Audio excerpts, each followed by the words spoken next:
They can be in this at any moment. They just gotta up their mental game, let their talent speak. Amazing placement. What a shot. That was a Yahtzee overhead. Aspect of mental toughness here that's just different.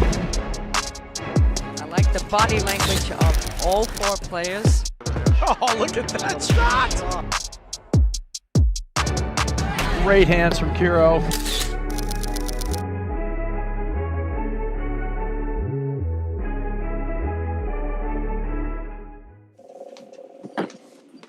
Hello and welcome to the 2023-24 APTA Tour presented by Volley.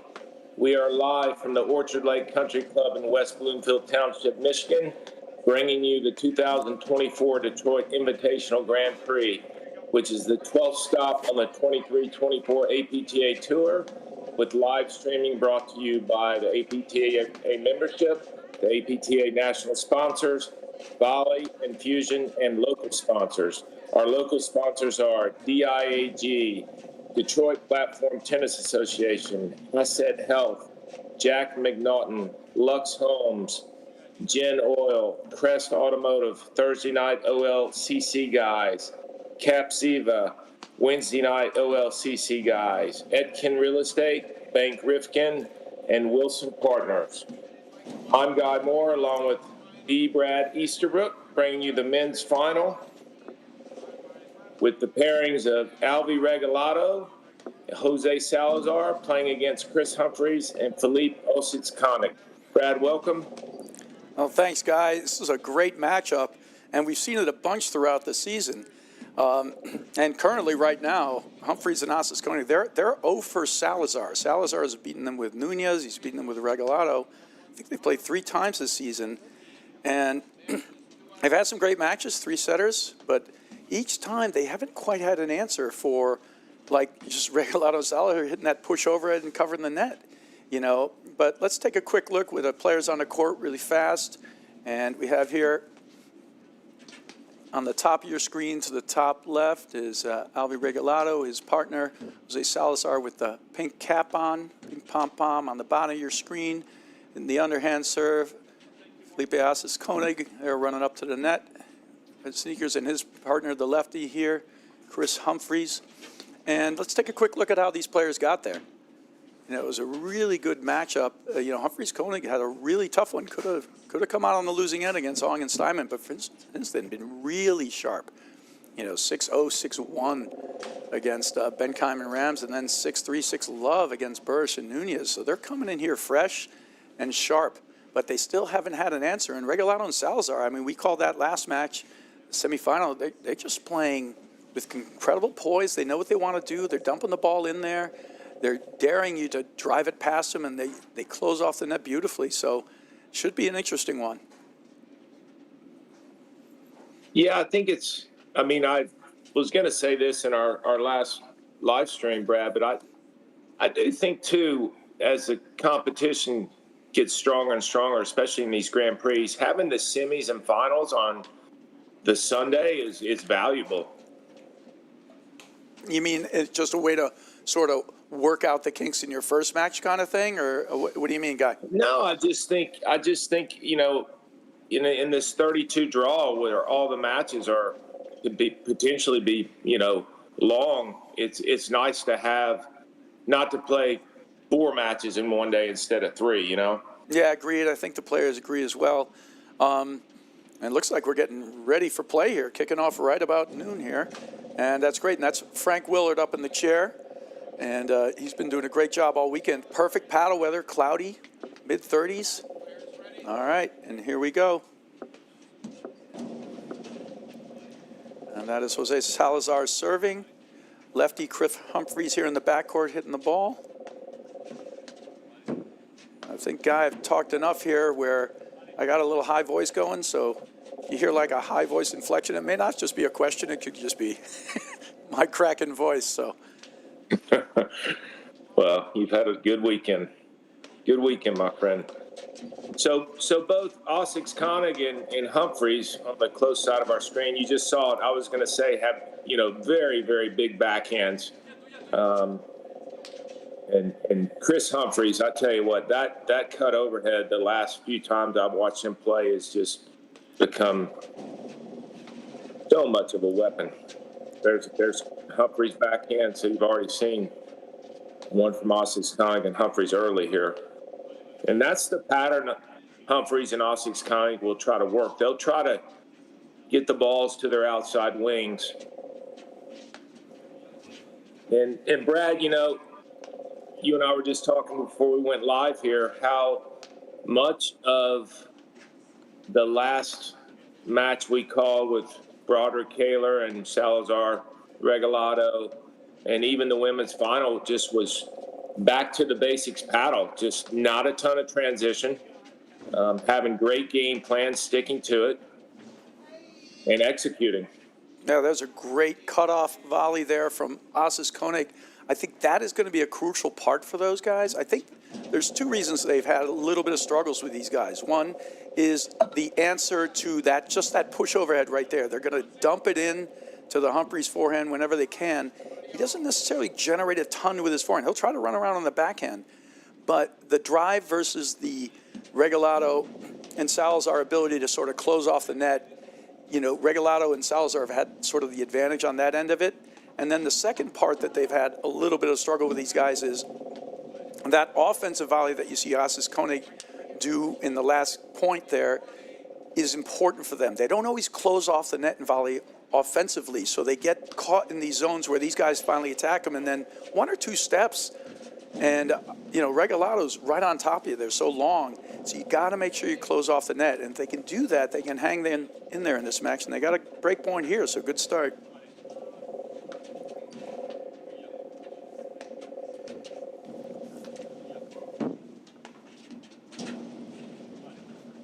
You know, I would say too, based on the last match with Regalado and Salazar playing Kaler Broderick, that old saying, the more time you have to drive, the less you should drive, because when these guys see it coming, they were tremendously successful with drop volleys the last match. So they're kind of hanging back on the service line, but they close the net so quickly, especially with time. Yeah, it's a great point, Guy. You know, and as this match goes forward, you know, we're going to see. It's kind of funny because Humphreys Osses-Konig, the 4th seed here, and you know, Salazar and Regalado are not seeded. But yet, given that they're like Salazar's like 3-0 against Humphreys Osses-Konig, you have to actually look at them as the favorite in this matchup here. And they have won 2 tournaments already this year, a 3rd in the Philly Cricket. You know, so these guys have had a tremendous season. And we were talking about it last time. I could easily see these guys possibly winning the national championship, or certainly in the conversation. It's funny. I don't even know how these guys aren't seeded. I mean, I know and I don't know, but every time I look, they're in the semis or finals of a tournament. You're right about that, because they're just making their way right now. They're just basically, like we said, they're the second in the APTA Cup, of course. The $50,000 that goes to the end of the year and goes to the top 6 men, top 6 women. But yeah, these guys are right there. You know, they're a top place team. I think there's 2 reasons. One, they haven't played every tournament together. And they haven't won the Grand Prix yet, and these guys are all working on their results from last year, and these guys really don't have any. So they're building their results now. Next year, we'll see them as a top-seeded team all the time. As we seem like, sort of like what happened to Humphreys and Osses-Konig last year. They made their move last year from kind of unseeded to a place team to all of a sudden being one of the top 4 teams in the country. Now they're seeded everywhere, yet they're losing right now this year to Regalado and Salazar. You know, but so next year these guys will definitely be right there near the top of the seedings. Yeah, it takes a year, a successful year, to get there, and then nice move by Humphreys. Yeah, it takes the year and a lot of stuff to get there, and then once you get there, you should be able to stay, you know, for a lit, assuming you do reasonably well, you know.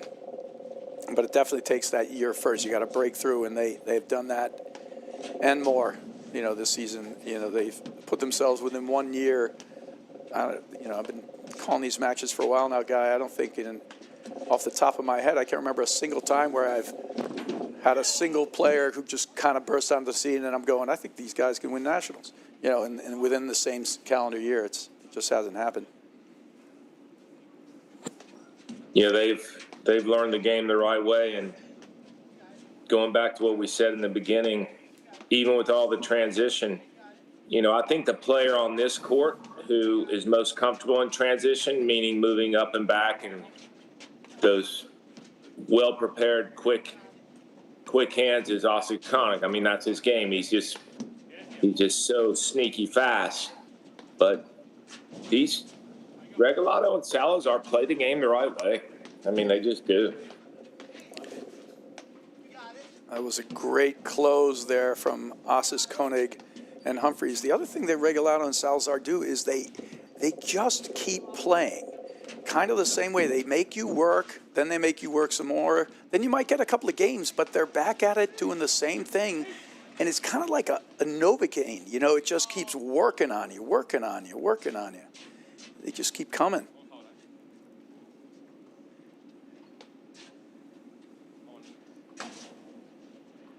Yeah, and you've already seen in the first game and a half, maybe more cutters than we even saw in the Regalado Salazar Broderick Taylor match.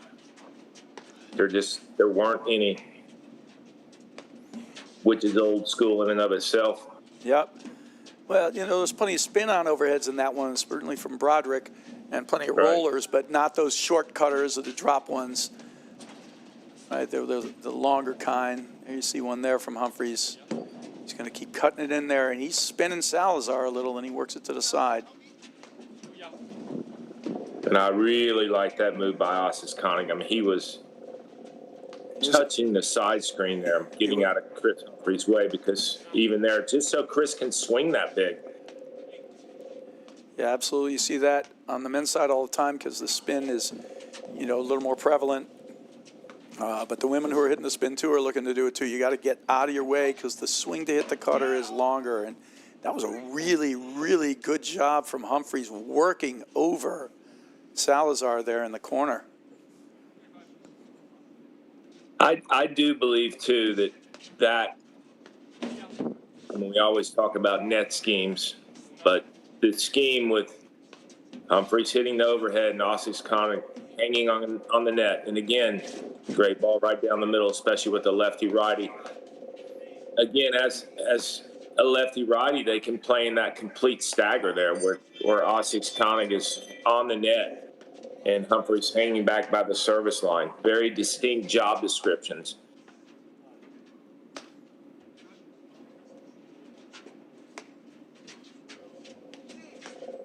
Switching out early here, put both their backhands in the middle. I like it.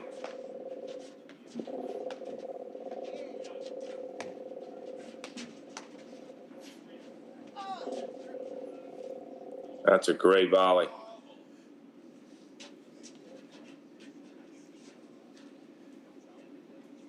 And that goes back to Brad, that whether he drops or stuffs that volley behind him, just can't drive that ball when they're that tight to the net. Yeah, if you're not getting if your opponents have the ability to volley the ball down at you, they can hit an offensive volley, and you end up in worse shape than if you hit the drive. You know, you're better off lob it. If you make the drive get underneath the net, make the guy volley up. That's exactly what you're looking for. In the new wave of paddle players, both on the men's and women's side, their hands are just so complete now. When I say complete, I mean they obviously have a good backhand volley, but they have a really good forehand volley.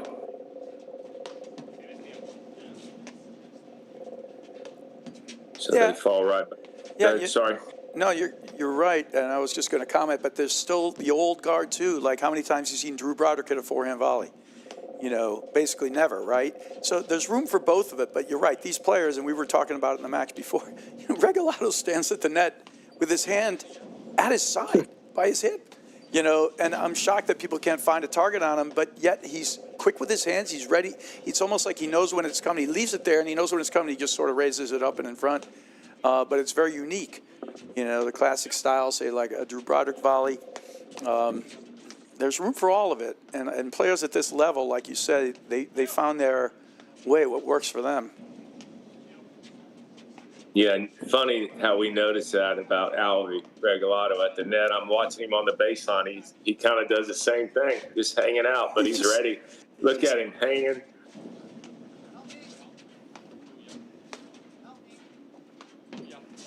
Yeah, he uses his length really well. I mean, he's long and tall. And he'll occasionally make a sidewire move up the wire, look for a forehand, dip it down, then he's quick in.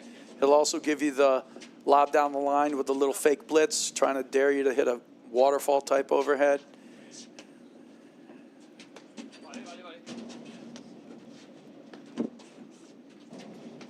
Good job from Humphreys and Osses-Konig right now, working these points. But that's the thing, these guys make you work. Yeah, and it's clear they're playing Salazar's side of the court, the deuce side, and then keeping Alvy Regalado honest by going behind him sometimes where Regalado can't shrink the middle too much. Yeah, I think it's a good point, but I'm not sure that's just because they want to play Salazar or it's because they just want Humphreys to work in the overheads. You know, I think it's easier for him to work that side. And that's what they want. So they want Humphreys working the overheads, and you can see a quick move there from Osses-Konig closing off the net. Whoa, he gets one strike, and he takes it. Top of the net, though. And you know, Brad, if Humphreys is going to hit the overheads, they're going to end up playing that deuce side just because that's where it's easier for him to hit the overhead, and his spin's going to be more effective there. But I just think Osses-Konig is such a quick threat at the net, and it plays right into his strength. I mean, this scheme plays into each other's strengths at the net for sure.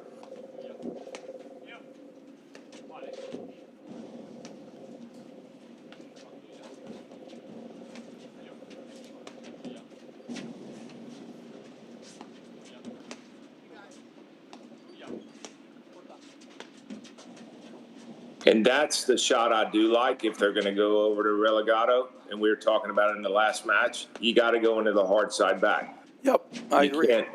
You can't leave it sitting on the deck. And the thing about Humphreys and Osses-Konig too is if they do go over to Regalado, you can see them moving the ball right back over to Salazar.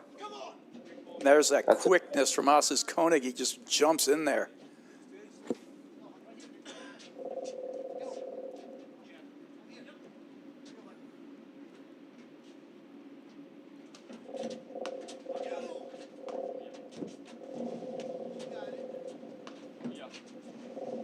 So you'll see here if they do go over to Regalado, they will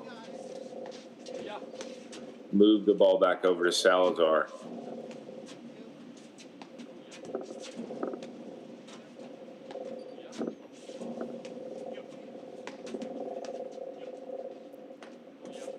Just like that. One ball over there, and then they're moving it right back into their scheme. And the thing about having a definitive net scheme is, especially if you're in the volley position and you're not hitting as many overheads, you're a better volleyer immediately for your team because you know where the ball's going to come back from. The ball's not spraying all over the court. So Osses-Konig is basically out of Chris Humphreys' way when he's hitting overhead, and he's there exactly when Chris needs him. Yeah, I think that's a great point. And, you know, it gives you roles and it defined it. And it goes back to learning to play the position the right way. So you're helping each other out, right? And you're making it tough for your opponent to find any seams in there.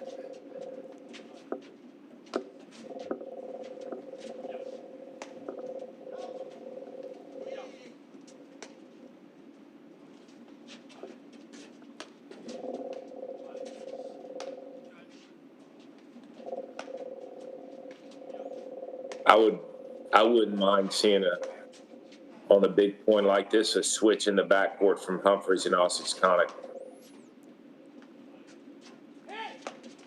That's just a great hold. Nice cover there from Humphreys. He does a really good job. And those are designed plays for those guys. Humphreys hits the lob. Osses-Konig makes the blitz. Humphreys trails behind. That was a perfect overhead from Regalado, but that's a good setup ball. Just missed it. Deuce. These guys make you work for the points. They give you so little.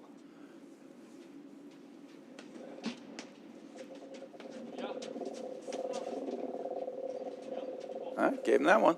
Good shot there. Good overhead. He maybe thought that was going out. I don't know. Yeah, maybe. I mean, he just certainly reacted late.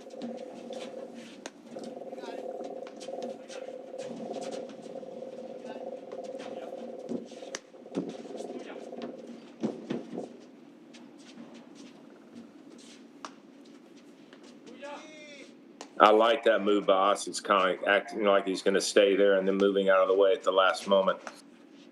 He didn't have time to do anything else. Yeah, if he started moving back right away, he would have found his feet in the transition. There, it actually gives him pause as to what shot to play. And it actually makes it so he might have to overhit it a little, which might give you an opportunity, a better opportunity to track the ball down and maybe even get a screen drive.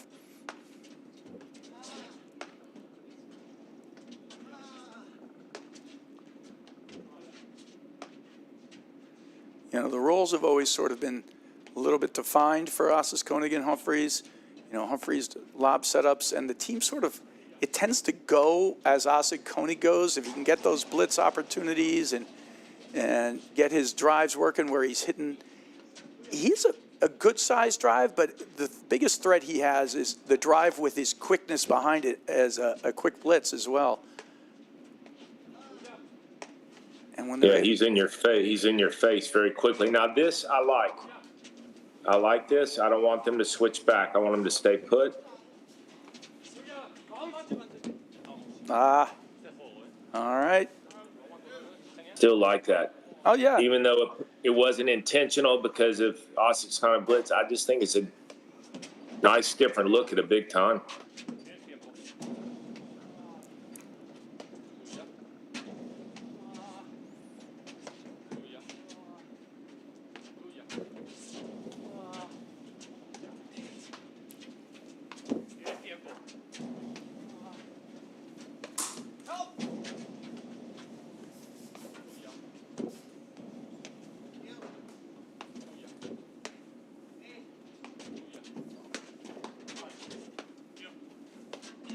That's a good lob, too, to get Osses-Konig hitting overheads for that reason right there.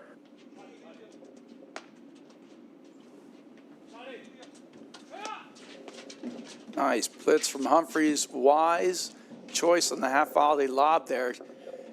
Generally don't want to mix it up when you're hitting the ball from lower than the net. You know, and Brad, an interesting point about the blitz, and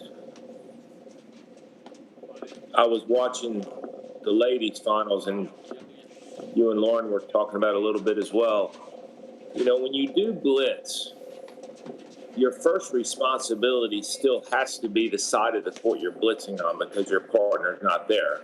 Because you don't want to get beat behind you. Chris Humphreys has done a great job covering Osses-Konig a couple times, but I mean, they've had to be amazing gets. Yeah. So blitzing on your line is great. If the ball's at somebody's feet and you actually have time because the ball's floating, then I like the poach. But blitzing and holding your line is so important.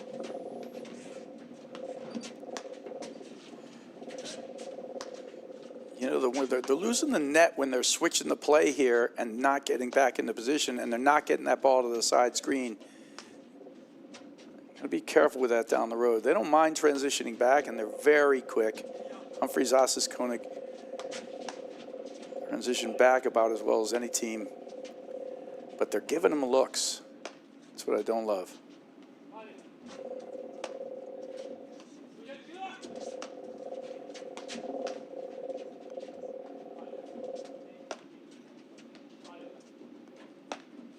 You know, another thought too, because you see Salazar, Regalado playing off the net to a degree. And again, they have great drop volleys. We saw that earlier today. But, a thought may be, hey, there are teams. I mean, Chris Gambino-O'Miller loved to volley from a foot in front of the service line. They did. I mean, they volley well from there. They did. It was a different era. I don't know that you can get away with that in this era unless you're, if you perfectly place your overheads, give a guy the forward move, but you can't live there. You got to, these days, I think, learn when to close in and when not. They volleyed from there almost exclusively. They did. Yeah, right. I think the ability to close off a net and take an offensive volley these days is a separator for certain teams. But see, even right there, I mean, there's no clear definition who's hitting a volley and overhead. That ball's going between them all the time. Yeah. That happens a lot. That's why I think they need to play more in the stagger there for sure.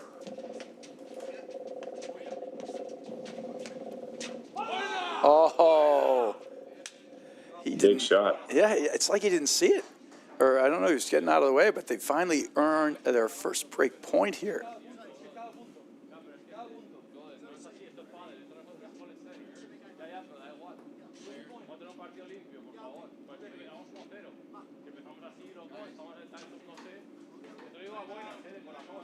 I don't know what they're talking about here.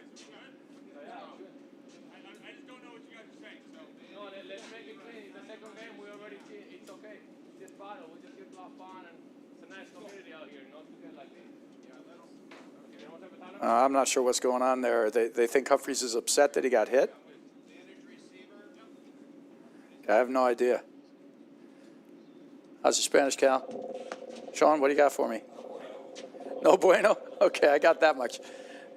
All right. Whatever. Brad, I actually think they were talking about who got the best price on the pink shoes, wherever they got them. There you go.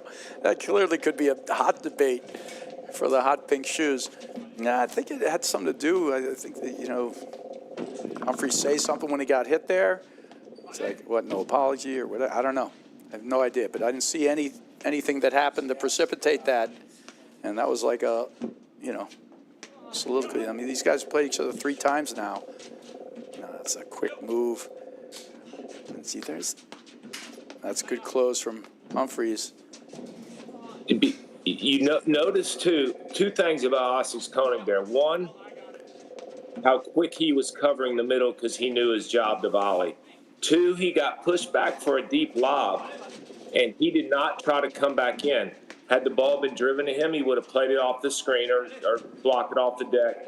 It went to Humphreys, and then he's back in. That's a smart play. And certainly when you're out of position trying to fight for position instead of just staying back there, which he did, and then he was able to come back in.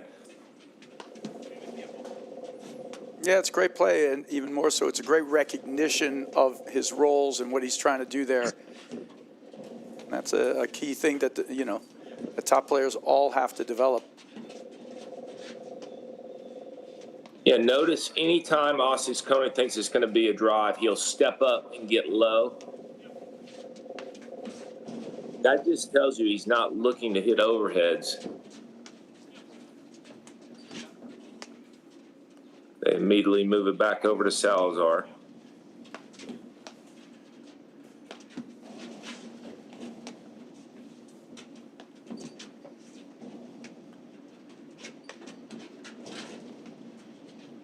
I do think, Brad, it's a key that Osses-Konig hits more overheads, because not that his overhead's not good, but his volley is so good that makes his volley a little weaker because he's not on top of the net, which he loves to be, like a little cat. Yeah. Like that. He's just on it. Yeah, you have to be careful with him, and he does a good job. So look how close he's getting there. That's long. Right. All right, another break point here for Regalado and Salazar. And this is just the second game here. I mean, this is like a 20-minute game.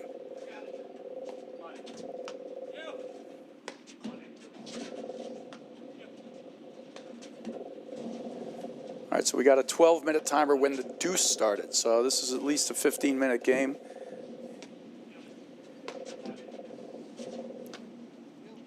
Yeah, Osses-Konig is doing a good job when he gets that ball over to Alvy Regalado, getting it to the side screen. So we got basically 2 games in 25 minutes, and we're not quite done yet. You should order some lunch, Guy. You guys are battling. They're in it. For the long haul. You should, Brad, you should get on the phone with your airline reservation and. No, I had that stuff locked down. I'm like a 6:30 flight. I'm good today. Well, this game's not over yet. No. Yeah, but theoretically I'm good. Yeah, I got another few hours, but yeah, there will be a window where it closes. I was hoping to maybe get into some local bar and check out some of the festivities before the Lions game tonight, which I know the whole town, after they done tuning in here, will be just tuned in out here for that Lions San Francisco game.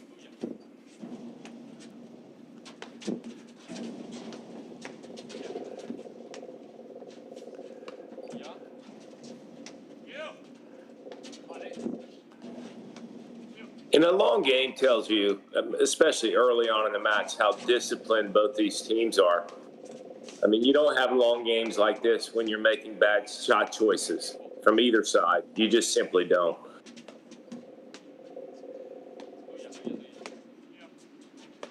And again, like this morning was, and we're seeing it right now, just very traditional paddle. Not a lot of transition. Blitzing here and there. I feel like we've played a whole set already, but we haven't. But, I mean, it's a game, almost 2 games here. That's... Absolutely, and it's a little bit like the game moved in a certain direction, faster play because it's fun. These guys are sort of bringing it right back, and they're doing it in a way where they're so patient and so solid that you have to win so many points. There's less, the more points you give them, every time you just make a blatant error, it's tough, and this is sort of how it was back, more when we were playing, Guy, back in there. Nobody was even hitting really cut overheads back then. It was just starting. It started first with Uline and Kevins kind of winning their nationals, and then took it to another level with, the Arias of the world and all that stuff, and Durant. But, these guys are saying, go ahead and BB. Even if you hit cut overheads, cut winners, we'll track 85% of them down, and the risk you're taking to hit them isn't necessarily worth the reward. It's tough because that's the whole point, right? And when these guys are hitting so consistent all the time, it makes you have to be that consistent because you have less opportunities to miss. And they're still putting pressure on you with some good rollers. And like you said, they should bring out that roller as much as they can.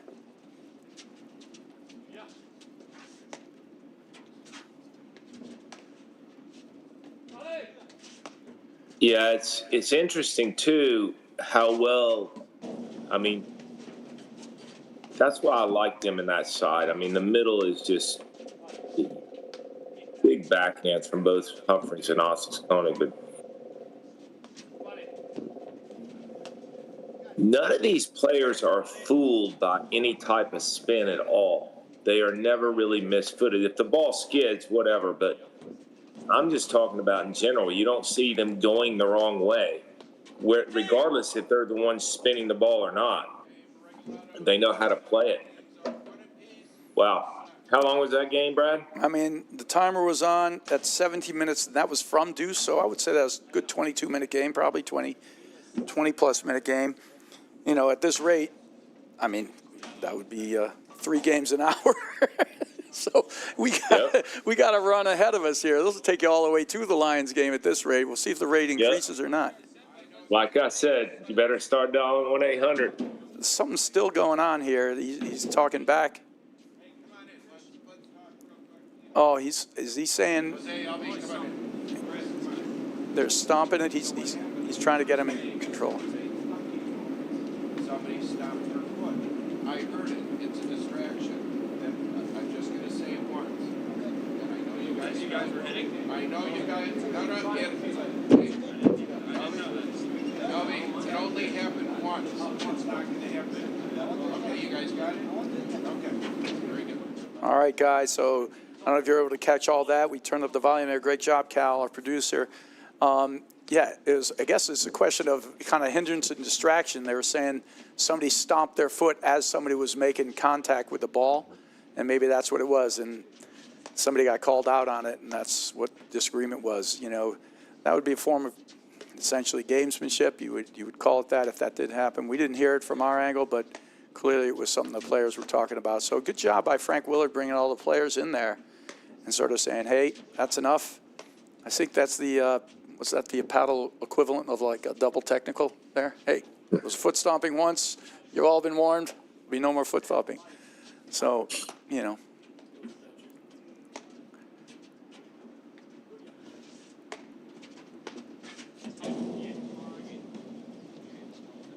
I like that look, though. That is his look. Yeah, you just hope things like that don't become a distraction. I'm certain it won't. I mean, if they have another long game like that, they won't be able to remember anything that happened 30 minutes ago. Well, I certainly don't, Guy. Nope.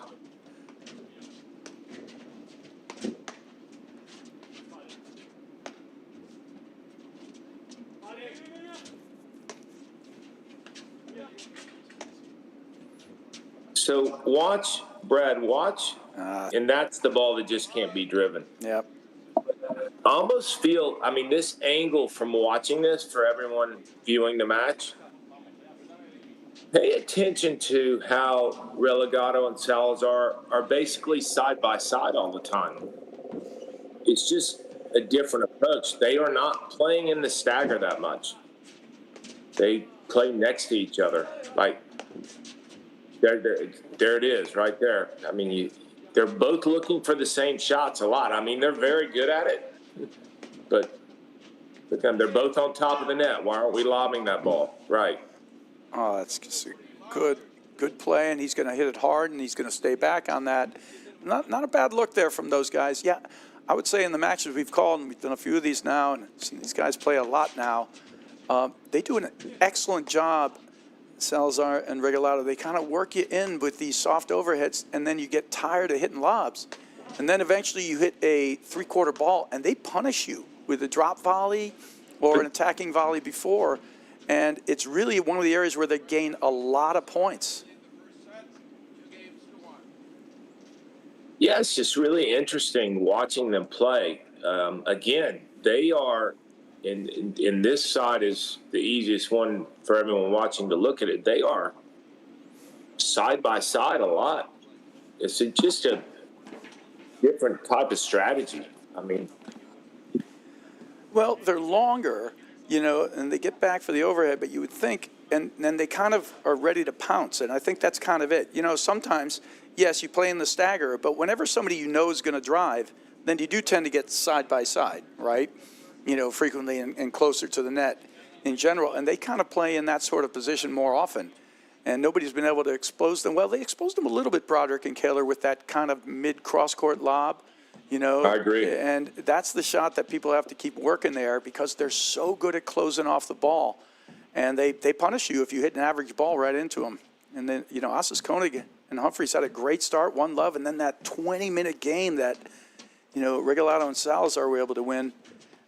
Now it's like they got all the momentum right back from a good start from Osses-Konig and Humphreys.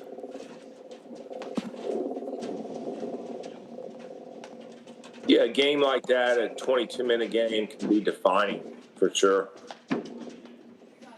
Much as you don't want it to be, it certainly can.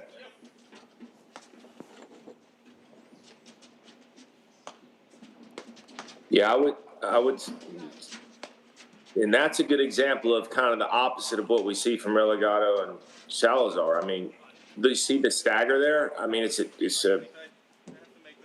Yeah, no, absolutely.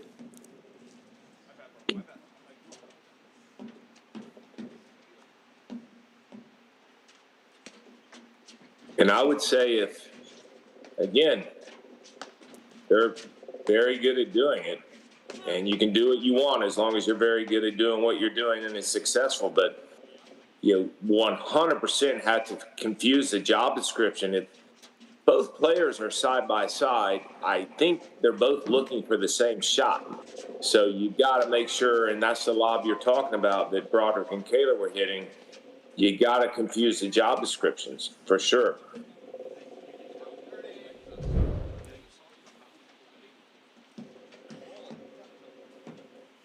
I like Humphreys, Osses-Konig slowing it down here a little bit. They don't want to. Great get by Chris Humphreys. Wow.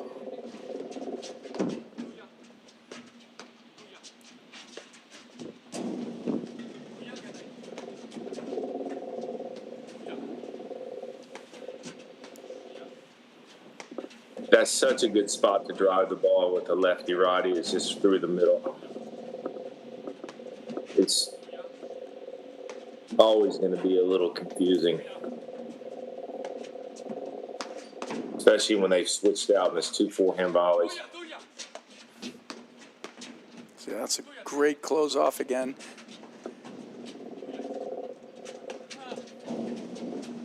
So this is more the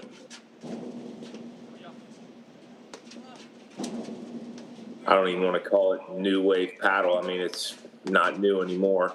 I mean, it's what we're used to seeing. It's just much quicker rollers, a few more drives, the blitzing, the movement.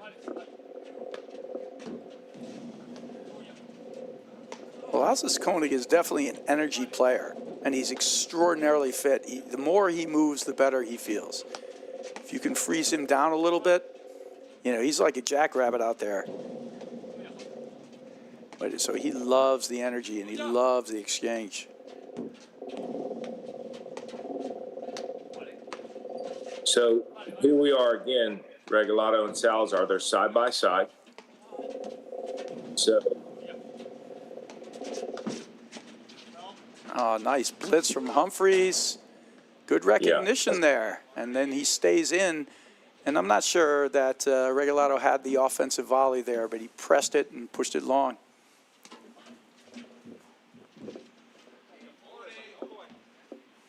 All right.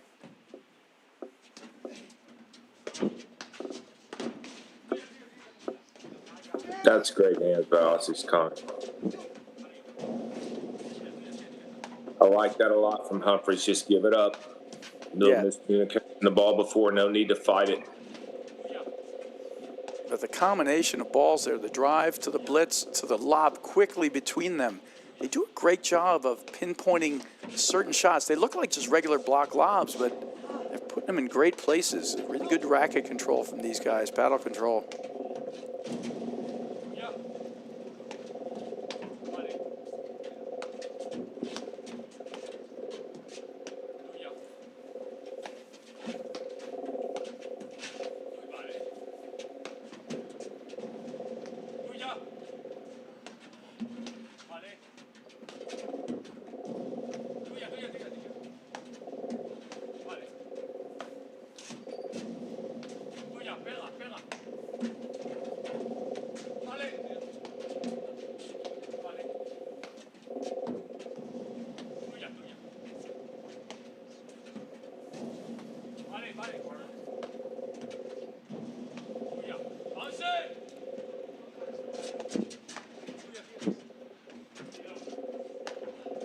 That's a good look. It's a great lob. Moves himself over the corner, and Osses-Konig hits that down-up overhead there. Probably should have just pushed it straight, and he gets burned. He should have transitioned back after he hit it too. But 3-1 now. Regalado Salazar win that long game and basically steal all the momentum, guy. True, and my thought is this, and the one shot that I think that has hurt the past two teams that have played Salazar Regalado is Albie's forehand. I mean, that's the ball that hurts the most from what I've seen. And that shot has got to be eliminated. It's got to go straight ahead at Salazar. Not that Salazar doesn't have weapons everywhere. But, again, the team stays in front of the ball. That ball going from one side of the court to the other to Albie's forehand is a disaster. It's gonna cause a lot of problems.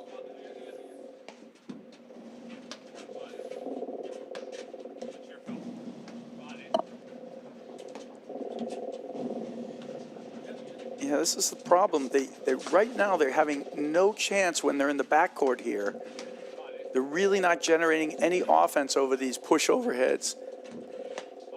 And the other guys are doing such a good job closing off the net, reading it. It's like they stand there, like you said. It's almost like they got their hands in their pockets. But then they see they do a great job. You can always notice if your paddle is behind the ball and it's a flat face, then generally speaking, your opponent's going to be driving. If the paddle's underneath it and it's an open face, right, facing the sky, they're going to be lobbing it. These guys wait, and once they see it, they just move right in. There's a nice cut overhead there, and he didn't read the spin. It came into his body there, but they do such a good job of closing it off, and that's the key. They're just not able to hurt him from the baseline really at all. Yeah, it's a different approach. They're side by side so often. So they're hitting, they're hitting all their overheads off their front foot and balance. It takes that good of a lob to beat them. But immediately they beat them over their head. Yeah, but one shot in and they're transitioning right back. They got to be more careful. These guys have got to get the net. Humphreys and Osses-Konig. All right, 40-15.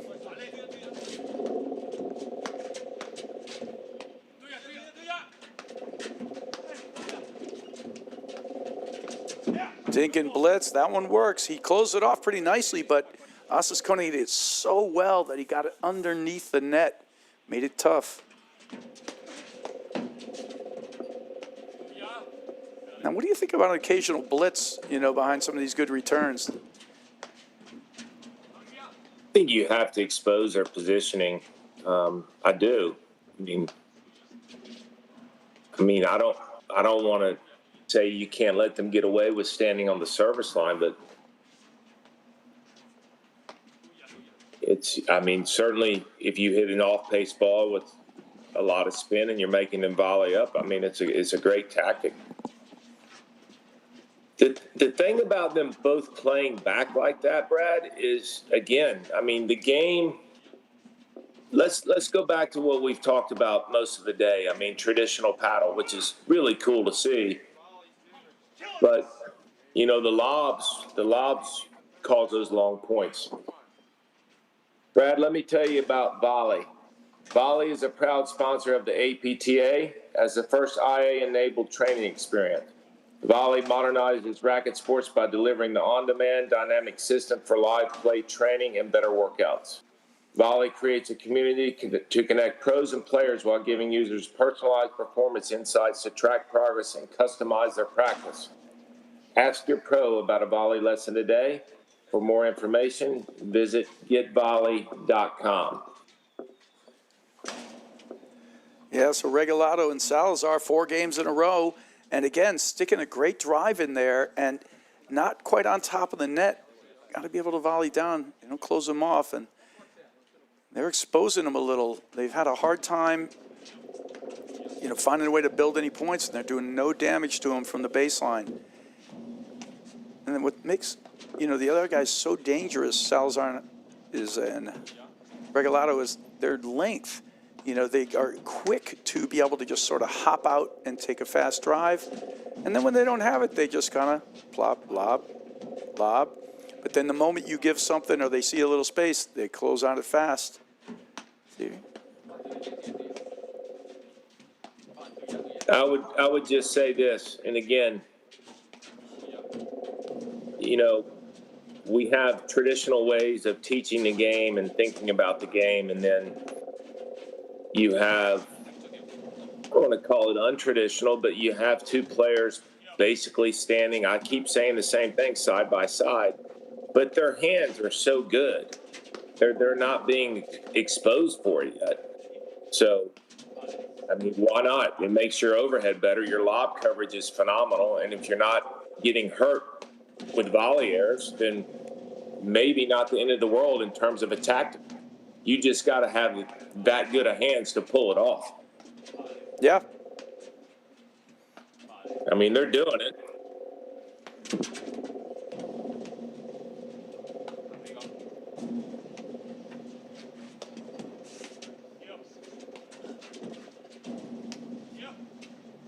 Let's see if Regalado's forehand comes into play here. That's the one that's been hurting. All right, that's the first error I've seen of those guys in a while. They've really dialed it back to error-free paddle and tons of pressure just on that alone. You know, the fact that they're giving you so few points. Yeah, it's interesting. As basic as that statement is, it's so correct. I mean, they just don't miss. They go for lengths of games and just simply don't miss. And you're so right. I mean, the amount of pressure that puts on a team. And even that play, that's a good play. Now, he missed that transition volley, which happens all the time. It's not an easy shot to make. It looks easy, but still, that's a good play. It's a great play. Not a tactical mistake, just technical, but he's not going to miss that much.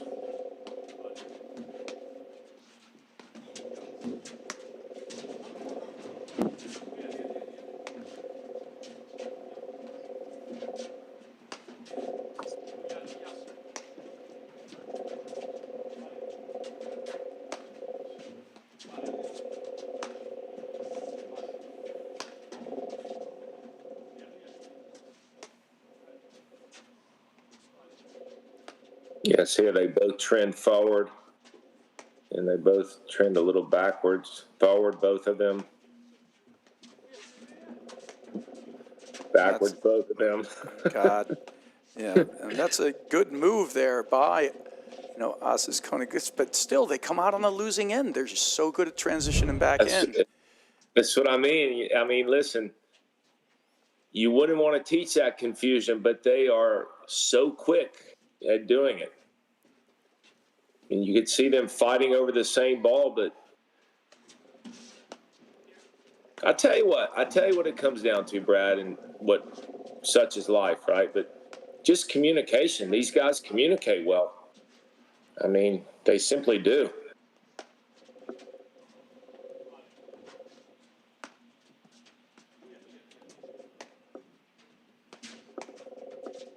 I mean, you see them both closing in side by side, no stagger. Both dropping back for the same overhead.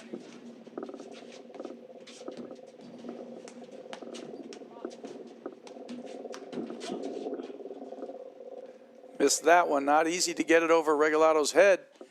And he didn't, but couldn't come up with it. Bounced up on him quick. All right, chance to stop the bleeding here for Osses-Konig and Humphreys.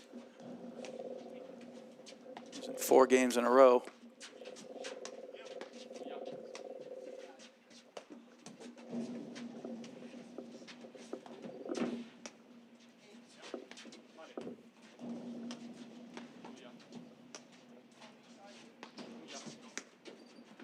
Oh, it's just a great look. Right now, anytime they're switching that ball back from one side to the other, these guys are ready and sticking a volley drive right through them. Yeah, and Jose Salazar, there is no backswing on that forehand, and he just lights it up. Yeah, most of the best forehands have minimal. It's more like you just set the racket, you close it, keep it in front, and then you release it forward and accelerate the head. And those are the best game in the game. You know, you got your Durants, your Mark Powers, Travinsky. You know, there's these guys.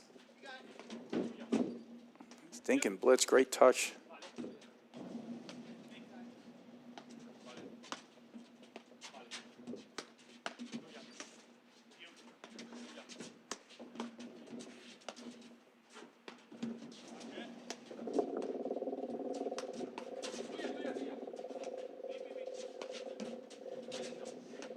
I do like from Osses-Konig Humphreys that they've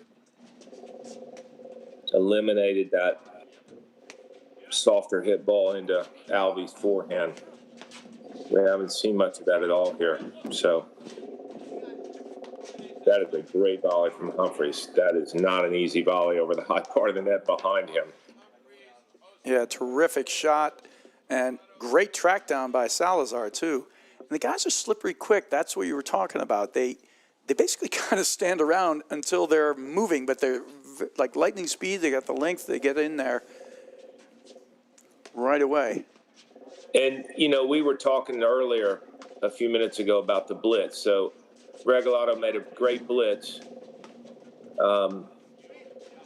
Listen, Chris Humphreys just hit probably one of the best volleys of the match, but, you know, Regalado was moving to the middle and you get beat down your line. So I still actually like his move to the middle because that ball was on Humphreys' shoelaces, but it goes back to saying, I mean, your partner can't cover the line for you. It's just too fast, but I do agree with that move. Making him hit that shot, I don't know how many times he's going to hit that out of 10. That was a difficult volley. Yeah, I agree with you. That's certainly not somebody who's making 10 out of 10. If he'd be lucky to get 5. You know, so it was a lot of pressure, but Humphreys up to the task. He saw the play develop. Great touch on that volley.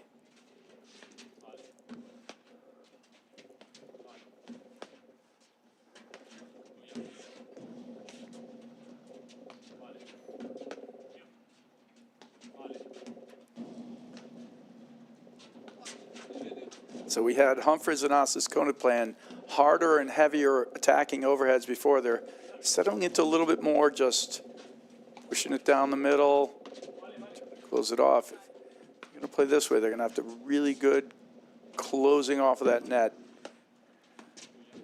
And this is kind of the area that I think overall just Regalado and Salazar, they've just been better.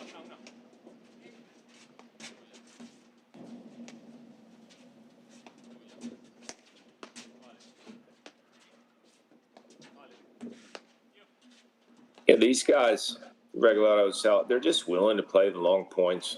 There is no shot clock that I can see.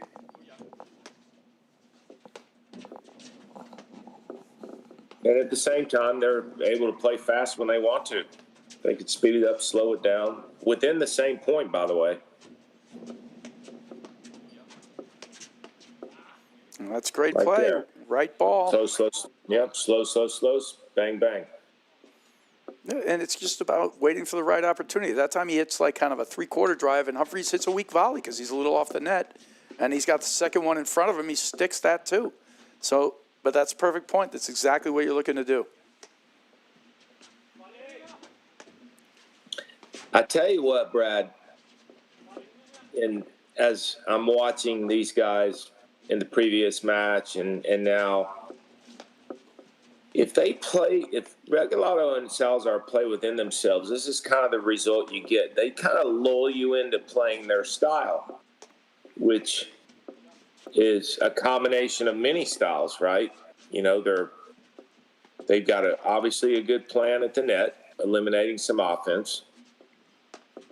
Their positioning works for them, but they do make the right decisions on when to pull the trigger from the baseline. I think it was called out and overruled. So that ball was good. Point to Humphreys and Osses-Konig.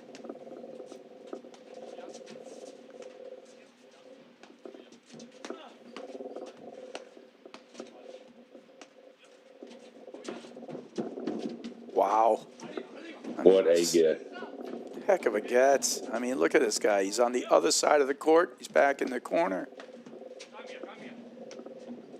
He did an Uber delivery in between. I mean, he had his knees up by his chest on that run back to the ad side, didn't he? He was hauling.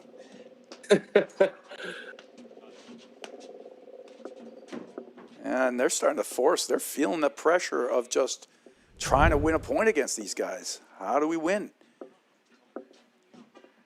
I mean, and that's what I was saying. They lull you into their style, you know, and make you press.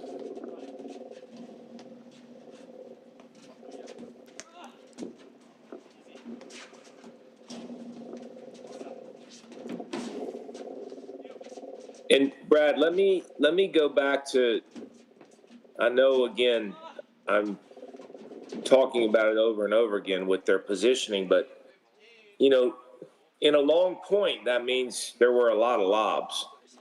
But when these guys are both playing back a little deeper, the lobs are less effective, which causes you to want to press because you're not getting anywhere with your lob other than a long, long point. But it's just interesting that it's a very effective strategy. Oh, there's no question.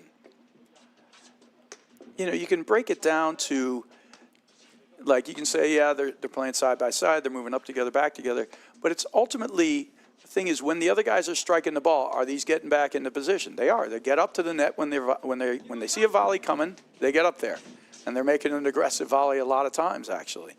And when the lob goes up, they see it, they move behind it, and they're hitting the right type of overheads. If it gets a little further, they usually put a little more air on it. Otherwise, they push it down, and they've learned how to hold the ball, too, so that if you make a blitz, they sort of slap it down behind you a little. So they're covering all the bases. And as a consequence, like we said, it's just that alone puts pressure on you because they're not giving you as many opportunities. And when you take them, they're actually turning them against you a little. And right now, Humphreys, Osses-Konig, in that game, they're pressing. You know, they won this first game. That game there, they tried 2 or 3 cutters, missed 2 of them. 5-2 now, Regalado and Salazar. And still, this is the 4th time they've played these guys. They don't have the answer yet. I mean, they've played good 3-setters, but, you know, no answer yet for these guys. Yeah, and that's the thing about Regalado and Salazar, too, is when they do slightly miscommunicate on the overhead, they're still always hitting it to the spot where they're not going to get hurt, for the most part.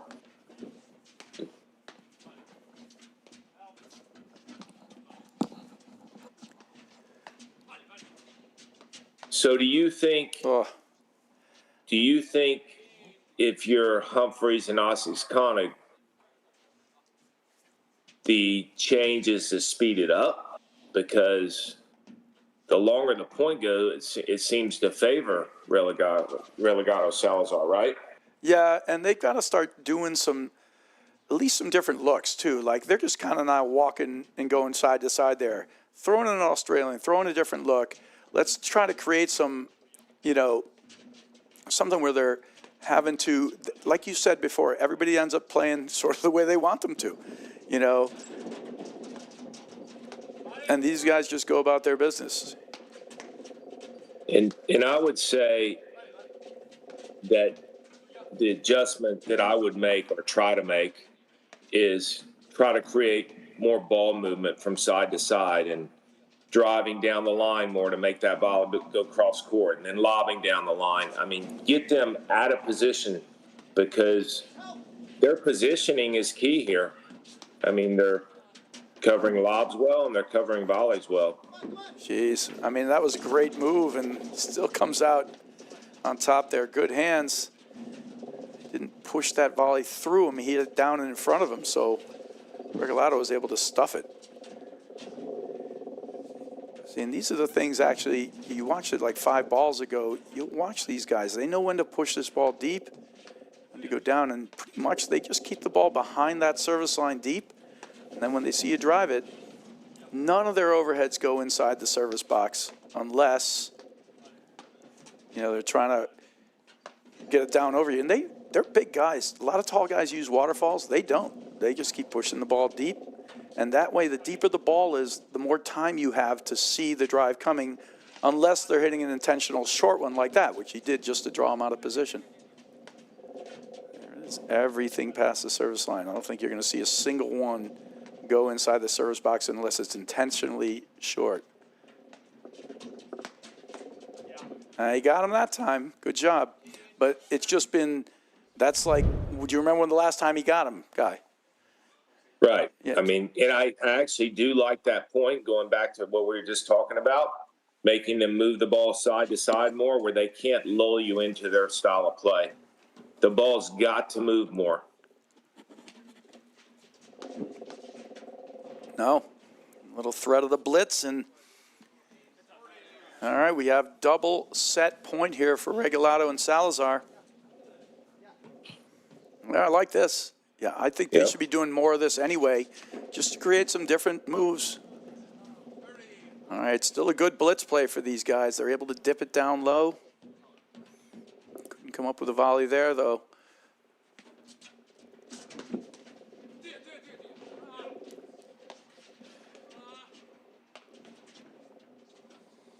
Oh, misplayed that completely. Great job getting it back to Deuce. Yeah, you don't see that often by Salazar. Yeah, completely misplay. See, this is a great play, too. This stay back. And he lets Humphreys do the poach and then comes in. What I love about it is just different play, and now they're getting him a little, got Salazar moving there. Good shot into the crease.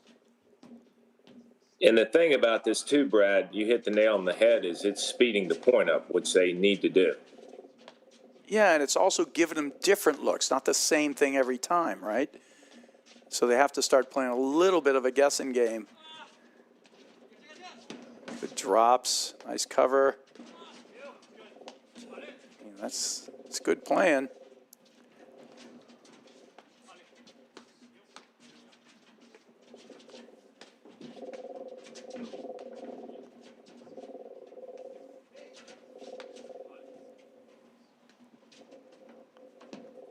Wow, just held that. And he from the same exact scenario or grip, he kind of slaps a little drive at you once in a while. And that allowed him to just hold that lob, push it up the line, and Humphreys just a great lob.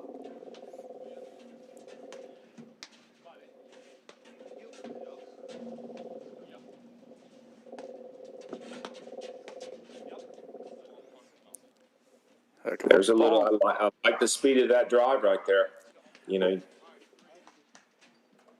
Well, I love that. And if by chance they have a chance to come back and go in there, 2 set points down, that's obviously the turning point. If they're able to make a move here, Humphreys and Osses-Konig.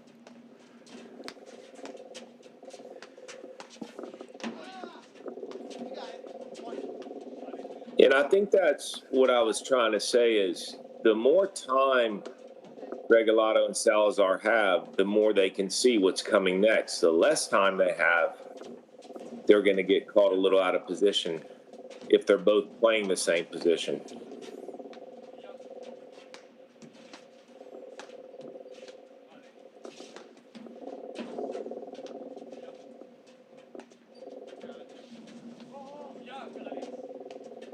That ball must have hit the seam because it looked like a routine ball and it almost caused a miss. Oh, geez. I mean, that's fortunate. It's just too bad. It was a nice point there from Humphreys. Osses-Konig just gets the lead cord. He's actually sliding on a paddle cord. You can actually see his foot mark there as he came in. You can see it right at the front of the net. That's a lot of tread left there. That's not easy to do, slide on a paddle cord. A paddle cord actually have, it's called a negative slip differential. It's very hard to slide on it without water.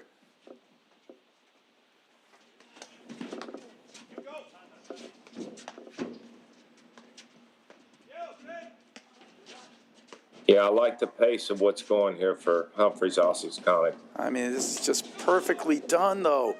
You know, they're playing a good point. They're trying to shut it down, but they still end up keeping their hands in front. Osses-Konig gets out of position, and he dinks it at his feet. Now, Osses-Konig's got to stay back there.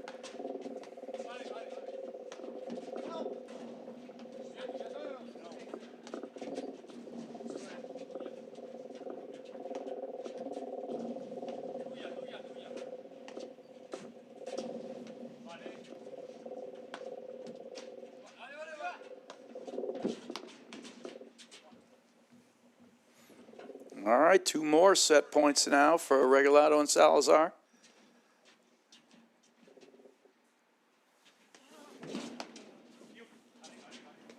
Yeah, I would say the biggest part of their success, Regalado and Salazar, is their overhead placement. I mean, they hit the ball in good spots.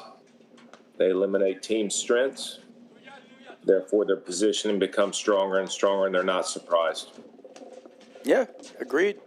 And not only that, they hold it well. It's not like they're not hitting cuts or anything fancy. That was a mistake because he was all over that, but good around the net post, and again, great recognition.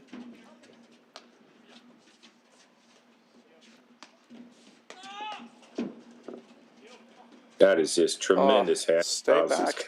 See, I don't know why Osses-Konig is coming back in there. To me, he's got to stay back. Wow. I mean, that's a lot of work for that point. That was great playing by Osses-Konig. All right, 3 match point, set points saved now. I love it. When Osses-Konig, he always gives you that warrior yell when that point gets like that. He's tracking it down. That's where he gains a lot of energy. It's kind of like, Popeye eating spinach. He's got the warrior yell. I tell you what, too, with the lobs, I would lob a lot less down the line and more off Alvey's left shoulder and let those two. Yeah, fight it out a little bit. Yeah. Absolutely. Yeah, I'm in full agreement with you there. Absolutely. We've seen it throughout the day. There, you see they both, just keep lobbing there.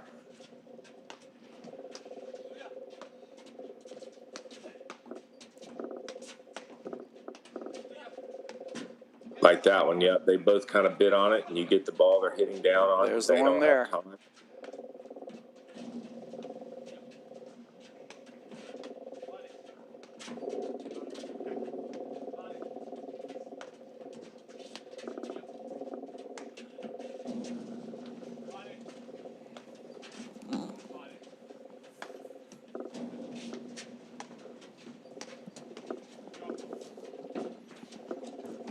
Oh, good and cat and mouse. That's what you were talking about with the range earlier. I mean, they both are just long, right? They could reach and move and cover so much of the net quickly.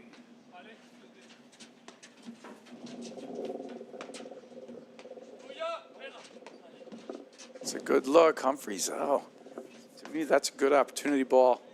But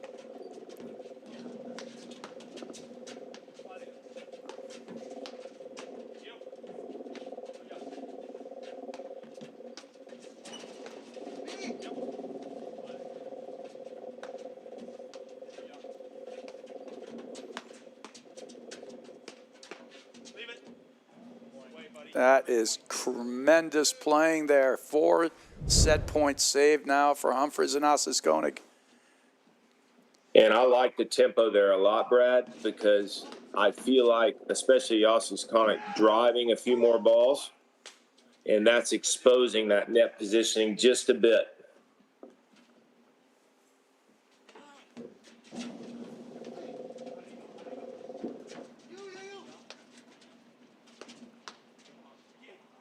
He's off the net, lays it right on the Salazar forehand.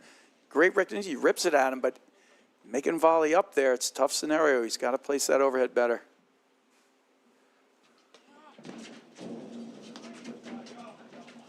One thing I was noticing, too, about Salazar is he might not rip a forehand for 3 or 4 games, but then when he gets the opportunity, he's just sitting on it. He's not looking for the wrong ball, but he's always looking for the right ball. And then rarely does he ever miss that. Yeah, I think it's a great way to phrase it. He's looking for the right ball, and he's ready for it, even though sometimes it looks like it isn't. But you watch him there. If you stare just at the backcourt team, you'll see every now and then. And you have to look at him for like 10, 15 balls. You'll see his hands. They'll go over to a certain grip, or they'll go back. He may not drive the next ball, but he's ready, right? And it happens all the time. We get caught up watching the ball, but sometimes if you just watch a backcourt team, they'll hit a lob. There you go. He switches to a forehand grip. Regalado's kind of uniquely always in that sort of forehand grip. It's like how he plays almost every single shot, Yeah,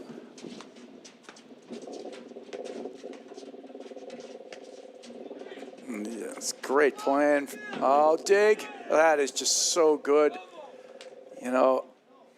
Terrific play there. And look at Osses-Konig. It's like the work I got to do to win these points, get it back to deuce. It's good stuff. All right, so set point number 5 now for Regalado and Salazar. It's Jose Salazar serving. It's point of Regalado hitting the overhead there. If there were different sneakers, it'd be easier to tell them apart, but they're not going to do that for us.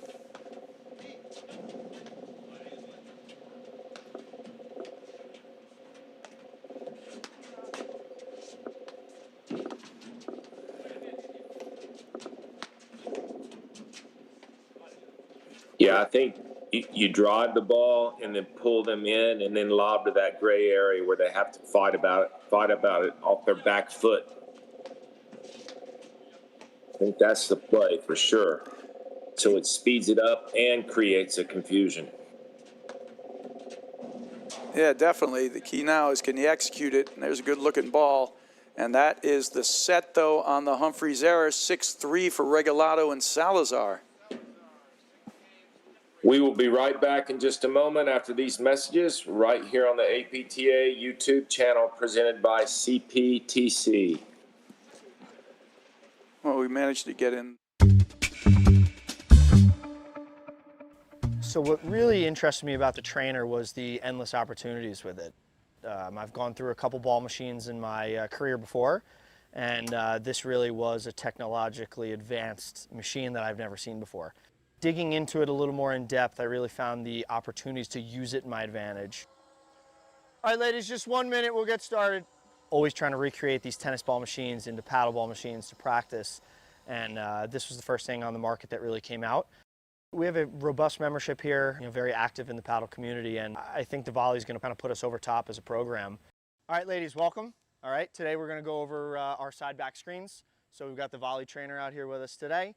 We'll have two on this side hitting. So the cool part about the volley is during lessons when I'm able to use it is I really get a more in-depth connection with my clients.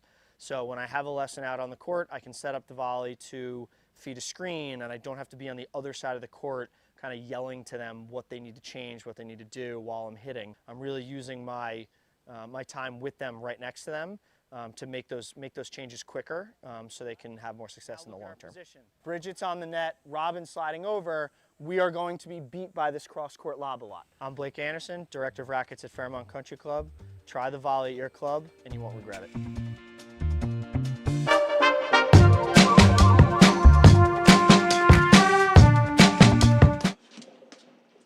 Welcome back to the APTA Tour. We are live from the Orchard Lake Country Club, bringing you the 2024 Detroit Invitational Grand Prix. I'm Guy Moore, along with Brad Easterbrook, bringing you the men's final between Alvi Regalado, Jose Salazar, playing against Chris Humphreys and Felipe Osses-Konig. We had a great first set. Regalado Salazar won at 6-3. Brad, what are your thoughts? I mean, it was a really good set. And you saw how hard they were just to work. I mean, they had ended up with 5 set points. But everything felt like all the tempo, everything was working in Salazar and Regalado's way. And even when they were coming back and making these stand, they made a good stand. And, there was a moment where they actually had possible break point to get it to 5-4. But it's like they're working so hard. And meanwhile, Regalado and Salazar, they're just going about their business. There's a couple errors for them, and we haven't seen too much of that. There's 2 gifts, but they've just been so rock solid. Yeah, that's the thing. And I think the key to the success against these guys, certainly this tournament, I mean, every tournament's a little different. I mean, their styles of play, but is speeding them up because they make errors when things are going a little quicker, not slower like that. Flash, when they're dictating play and dictating the tempo, they're going to be in charge, and that's exactly what you were saying with the first set, and they were.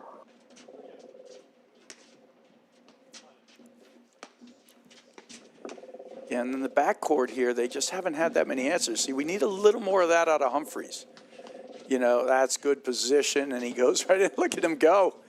That's amazing. But you see all that movement. There's like about 84 steps there for Felipe Osses-Konig, and that's his style. But the other guys, Salazar, and, they took about 4. And, they, mounted all the same things, right,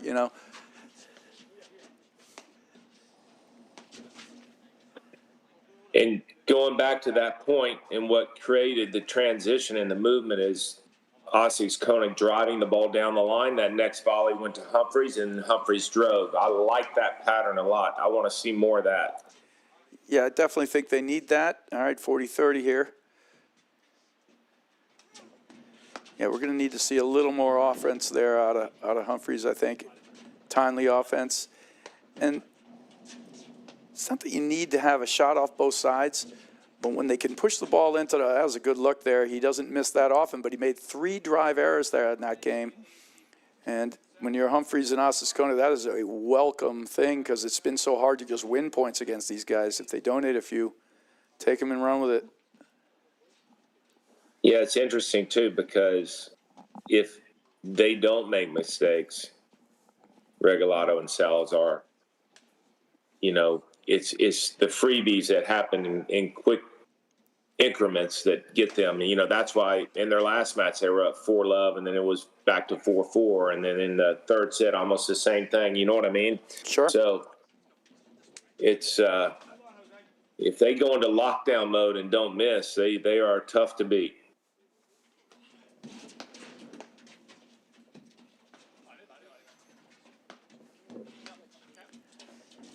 Yeah, I was just going to say, I was going to ask you, Brad, do you think that they should switch in the backcourt as they're doing it? So I like that move a lot. I thought they should have done it earlier in the first set. I think for these guys, anytime they can create a little more doubt or kind of confusion and, try to be able to work a few more patterns, including service, game things, it's going to be good for them. As long as they know what they're doing, right? They can't it's not an arbitrary thing. But we need some of that work there from Humphreys, and that's what that switch in the backcourt does. Yeah, I like that switch a lot. It speeds it up. That's exactly what it does, because if it doesn't allow Salazar and Regalado to stand back on the service line, even though the lobs are deep, because both of their offense is in the middle. Osses-Konig and Humphreys' offense are in the middle, and then Chris Humphreys gets that tomahawk like you just saw, when the ball doesn't go to the sidewire, which is tough to go to the sidewire when the lobs are that deep. That one there, he's sort of pulling back. And one of the things I think that's sort of a little bit of a difference maker, too, in this match is it's just the time it takes for, like, Humphreys to hit a drive. Like that one there, he's kind of almost wheeling back a little. The paddle's still coming back, and he's just a little late. Whereas, both, Regalado and Salazar, when they're ready to drive, it's just like a slap shot from in front. So they can transition. It's harder to see their drives, and they do it just like a fraction quicker. But we all know at this level, that stuff makes a huge difference. A fraction quicker is the difference between getting the ball underneath the net and getting a step closer to the net on your blitz, as opposed to just hitting it and then they're volleying it right back and they see it and close in. So when yeah, those guys are good at it too. I mean, the more time they have, the more time they're going to be on it. Goes back to what we said, the more time you're thinking about driving or the more time you have to think about driving, just don't.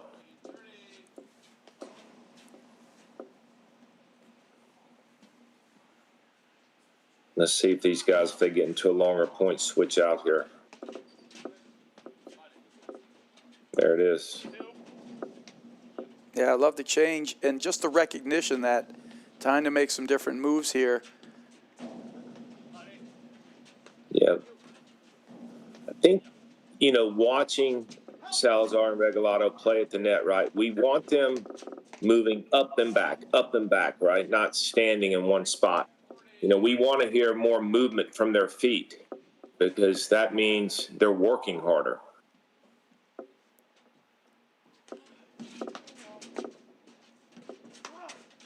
Oh, he was trying to tag him on that one.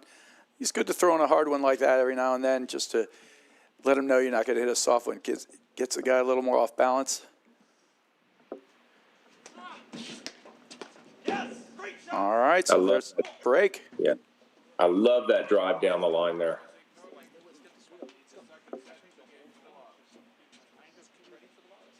So what do you think, Brad? I mean, I do think Humphreys and Osses-Konig has sped it up. I like it so far. Great adjustment. Yeah, I agree with you. They definitely came out, and clearly they're making some different moves here. And the switch at the net in the backcourt is one of them, and they've been struggling to hurt them from the backcourt, so it's a great move. Now here at the net, they just got to lock down, play the right overheads. And they've gotten away from any attempts to, like, when's the last time Humphreys has really tried to cut an overhead, right? They're trying to settle into almost the same kind of thing here. But that's dangerous right there, yeah. Yeah, be careful.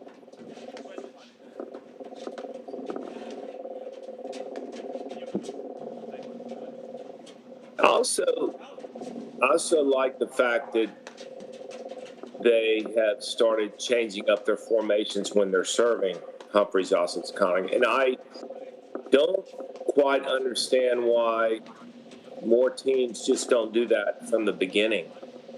You know, I know it's a great adjustment, and I 100% agree with it, but, you know, don't let teams, you know, Regalado and Salazar do, the reason they're good, right, and the reason anyone's good in the game is because they do the basics well. They do the basics so well, but the basics are the serve, the return of serve, and first volley. So if you can make some of those more complicated, then you're going to be much more in the driver's seat. So the fact that they're doing that is, and if they win a couple freebies, then great. But I think it not only breaks the rhythm, but if you started that from the beginning, it doesn't let you establish the rhythm. Oh, great lob off that ball. Yeah, I think you make a great point there, Guy. You know, and because what you're talking about is, you know, trying to upset their rhythm a little. And one of the things that everybody's communicated about, you know, when they watch them play is how poised they are for a team playing for such a short time. You know, they working their points and they've mastered the basics a little. Great ball there.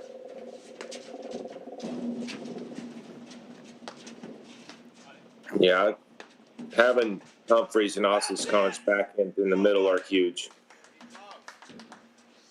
Yeah, but they're starting to pick it up a notch here now. Yeah, they're getting more looks.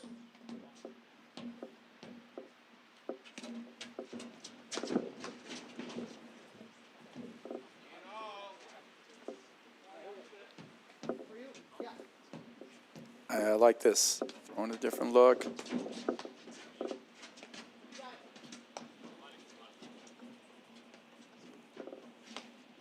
And you notice, too, that, you know, Humphreys was staying there, but you don't even see him flinch to his left. And then Osses-Konig knows that that's his ball. He's not worried about Chris stepping in front of him. That's powerful, especially when someone's driving the ball flat and hard and low like that. Everyone knows exactly what window they're looking to volley in.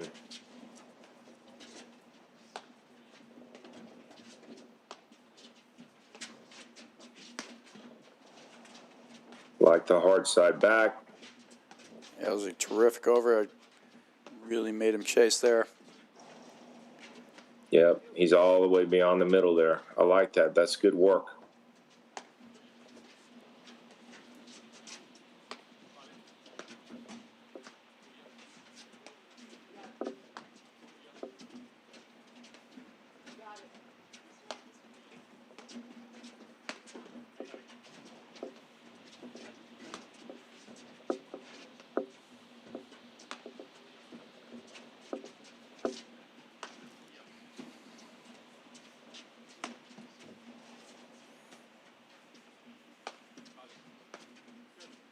Be interesting, too, to see if, you know, at a good point like this, at the stage of the match, if Humphreys and Osses-Konig can kind of flip the script and make Salazar Regalado press just by continuing to hit their spots with their overheads, which they're doing a very nice job of right now. Yeah, they're doing a much better job. I agree with you. Make them, you know, do the work and make them to feel a little bit of pressure. Absolutely. Yeah, make them press. I mean, at the end of the day, that's what you want, right? We want our opponents to press before we ever feel the need to. And at some point, if they're hitting all their spots, like that's a great spot by Osses-Konig, getting it to the side back, then that team on the baseline's got to feel like, hey, I got to do something to win the point. It's a beautiful overhead pace and a perfectly played point. Now just do it 20 more times, right? But, you know, it's all good points, Guy, and that's been the thing. But what's great about those guys is even that point, they never got sort of like lulled into pressing there. They kept playing. They got beat by a good overhead from Osses-Konig, from Humphreys, but they don't seem to press. I mean, have you noticed in the matches we've called, how many times have they really pressed? Maybe a couple? You know? Yeah, I think the errors they make are just, I mean, I don't want to call them loose, but they are. I mean, they're just uncharacteristic of them, you know, and sometimes they go in spurts and it costs them a game or two, but they right the ship quickly. But that last point, too, you saw Humphreys went away from a lot of spins and cuts and just hit his spots. Yeah. Even that ball that Salazar missed wasn't a ball that Humphreys did anything special with.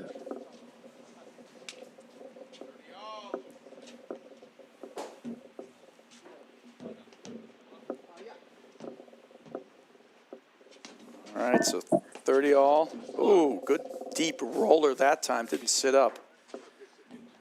Catches Salazar late. Yeah, I was going to say out of the last 8 players you and I have called, Osses-Konig is the only one using that sidearm serve. But I mean, he does it. He's obviously very comfortable with it. He rarely ever misses it. Ooh, see, there's that ball we were talking about. They're both going for it. And that's the shot. Keep working it and find their offense. They've been doing a little better job of it back here in the backcourt now.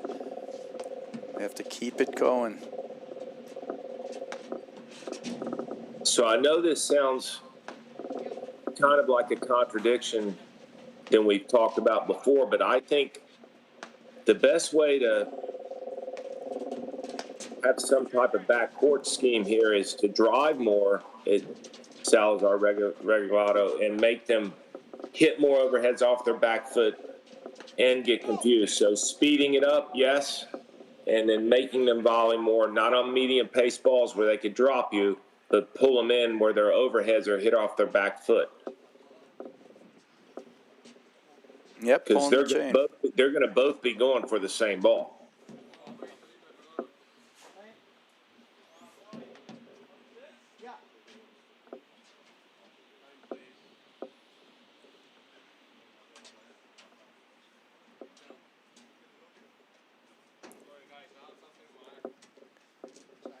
He's got something in his eye, I think, Regalado.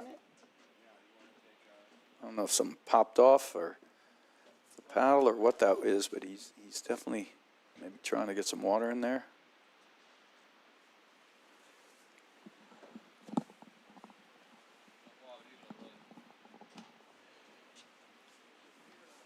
All right, so a little kind of injury timeout here for Regalado. Much better start here, guys. We've been talking about for Humphreys and Osses-Konig. They came out of the box in this second set, switched a little in the backcourt, started finding a little bit more offense back there. Weren't able really to blunt any of their defenses before from the backcourt. And they're starting to apply some more pressure, and it's made a big difference. Sitting in their first lead of the match, they were up 1-0, and that was really it. You know, but here in the second set, kudos to them. We always talk about making adjustments, you know, and basically, you know, like at halftime in a football game, after one set, you got to make an adjustments. Usually for me, you know, I think after 5 games, you have to make assessments and then go from there. Yeah, I like the adjustments Chris Humphreys and Osses-Konig made. I think they're correct, and speeding it up and working that positioning of Salazar and Regalado at the net. I do like the switch in the backcourt. I think they should probably even do more of it.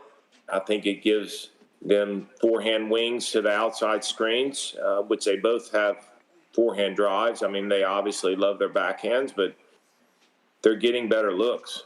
So, and we were talking earlier, so we got a little bit of a, like we talked about, an injury timeout here. About, you know, tournaments and rankings, and, you know, Regalado and Salazar have had a tremendous season. You know, they're not yet a seeded team here in the top 4 yet. They've probably had a better season so far than, you know, Humphreys and Osses-Konig have, actually a bunch of teams out there. But, you know, in terms of winning the points in the rankings, Grand Prix, and this is a Grand Prix, is worth 2.5 times points versus a non-Grand Prix event. So those guys won, I think, the Baltimore Open. I think they won, was it Sound Shore? You know, Regalado and Salazar. But those, you know, but this event here is going to be 2.5 times the points there. this will jump them right up there and might even put them, pretty close to inside the top 5. I'm not really sure. I have to take a look at the points there, but big difference. Last year, Nationals was 4 times points, and all the teams carry their rankings for a year. Yeah, and then those points have to be defended the following year. Is it still the 3 best tournaments, or?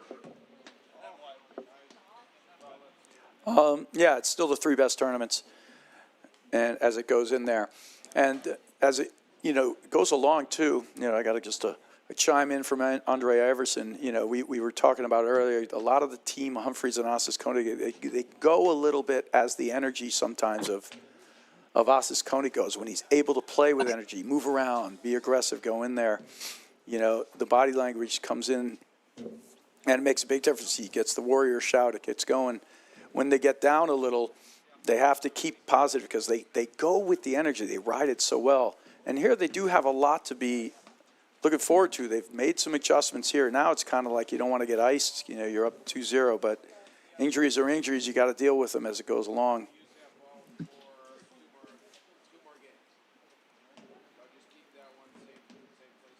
All right, so I think he's just giving them a warm-up ball, so because they're only going to use that ball for 2 more games there. But they're working through here. Yeah, it's been interesting too this season. A lot of those guys, Salazar, Regalado, Grigorovich, Nunez, those guys are all good friends, so they mix up some partnerships, and they all seem to be successful with one another and enjoy playing with one another. I think it's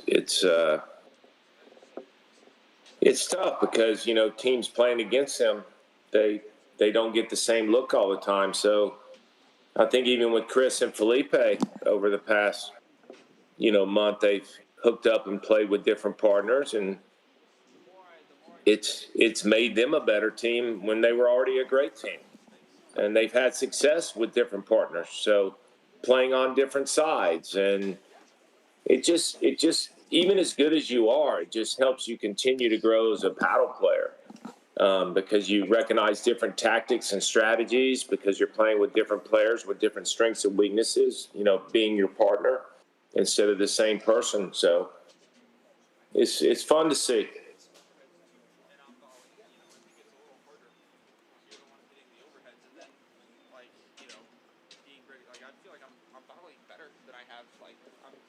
Well, at this point, I hope Alvy Regalado's okay with what's going on with his eye.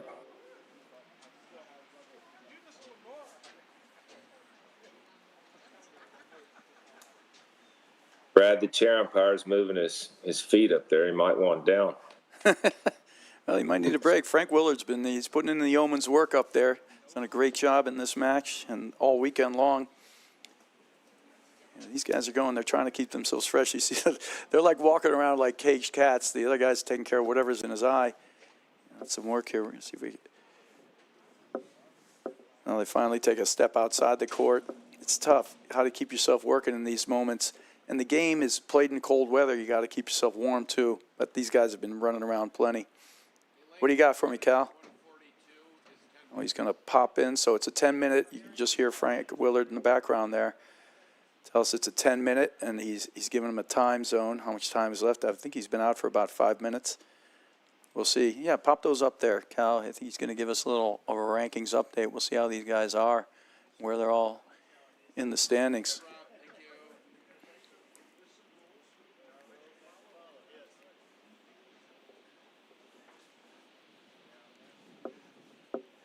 So it's a perfect time right now also to just give thanks to all the people who are out here working. Our producers here, Cal and Sean, great job. They did it all without Matt McClure. Imagine that, from CPTC, doing our live stream, Karen Nichedlik out there, all our umpires, tournament referees. We miss Dan Waldron, who's been, coordinating a lot of the live stream this weekend. Mean Kaduri, Tiernan Cavana, everybody putting in just tremendous work. And, of course, Lincoln, the pro here at Orchard Lake Club, just great work. Yeah, there's a lot that goes into putting these tournaments together, especially, when you have both the women's and the men's tour participating. And from the club itself, Orchard Lake, just a great job.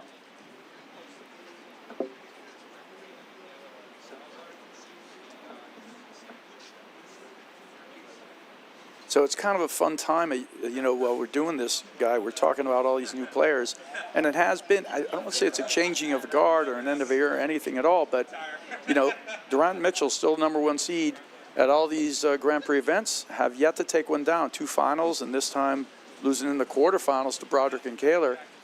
It feels like there's more out there. Usually we talk about, on the women's side, you still just have to give the nod, to those 2 teams that were in the finals. They clearly have sort of separated themselves as the top 2 front runners for national. But on the national championship side, on the men's side, it's more open than it's been in a while. Yeah, it's wide open for sure. And I mean, you could look at, I don't know, 7, 8, 9 teams that could potentially win the nationals.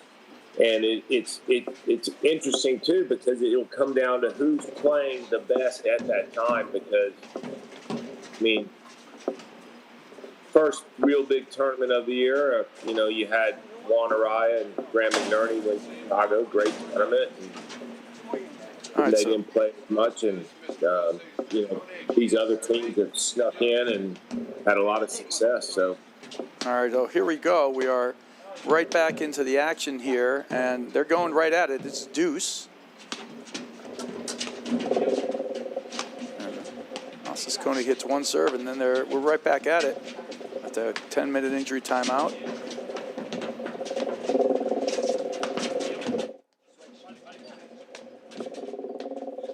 It was a good run there for Humphreys and Osses-Konig. They started the set really well, and they got to get right back to it.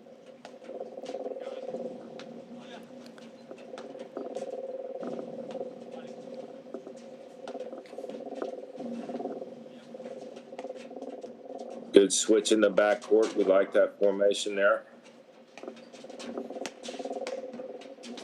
I like that drive.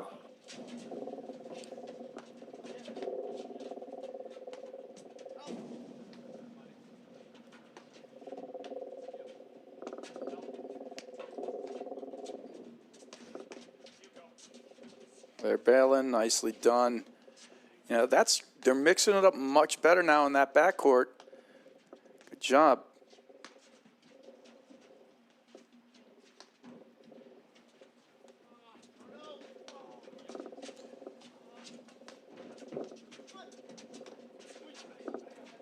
And I think too, Brad, from Salazar Regalado's side, if they don't like the pace that Humphreys and Osses-Konig are starting to control, they should hit more rollers, because rollers are just much more difficult to drive. So it's more of a shot where you're blocking it back and lobbing, which plays into their strength at the net, because their overheads have been pretty darn good when they have the time to hit their spots.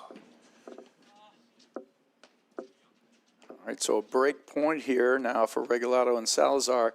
And good job. They're also starting to change that service strategy. You saw that time when they started the point, started with another sort of Australian I formation and added a poach in there. The more they give them some different looks, that's going to be the key. It's going to allow them to keep the other guys guessing and speed it up the right way.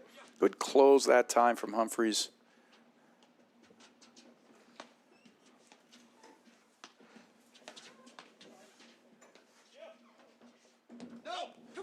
All right, deuce. Fist pump. There we go. Love to hear that stuff. From Osses-Konig, he rides that wave. Tough one. Faults there.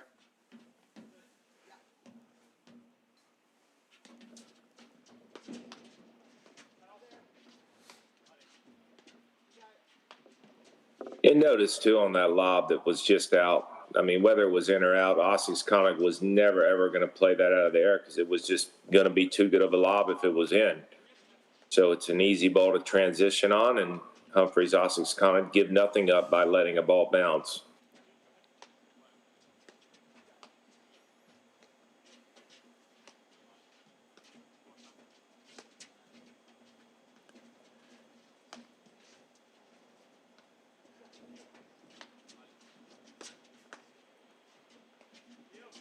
That's the shot they have to be careful of, especially going back across the court. Osses-Konig's quick, but he had to cover that volley hard to his left. Yeah, and that's because the overhead, what you're talking about, is just directing the play. It's actually pulling him the opposite direction. So he's got to be careful where he's placing it and where he's landing that. And like you said before, they got to hit their spots. Here's a switch in the backcourt again. We love it. And the best points they've had is not when they've tried to do too many fancier things, but just dialed in on the perfect fundamentals of placing the lob, placing the over in the right spot. That allows them to create a little bit of offense and space. See, there's a good move and a good look. Now he's got a volley cross court. A couple of strikes. They didn't get the better of it that time, but it was good. Yeah, I like that play where Osses kind of moves the ball and it goes to Chris Humphreys and he drives down the line. They got what they wanted there. All right, so 2-1, Regalado, Salazar. Their first game here in the second set, but good changes, good adjustments from Osses-Konig and Humphreys. And it was as we suspected. Karen Nagedla came in and gave us a little note, and it was, an injury timeout because Regalado felt he couldn't blink. Something was in his eye, and so took time. He had to wash it out. Everybody gets a 10-minute injury timeout.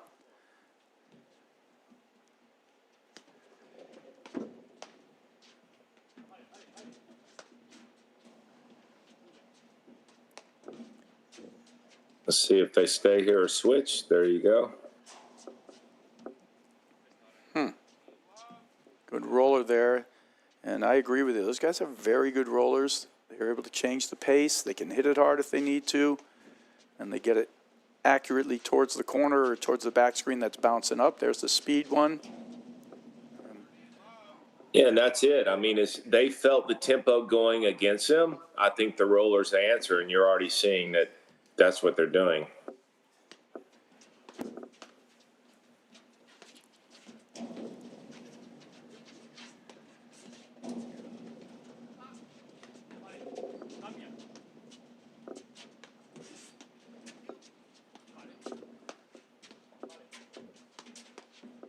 That's a great spotted drive there. And look where he is, though. He's got to be over a good 3 feet to his right there. He's giving too much space in the middle. And he knew that ball couldn't go behind him. That's why he can really, really put that much pressure on the middle.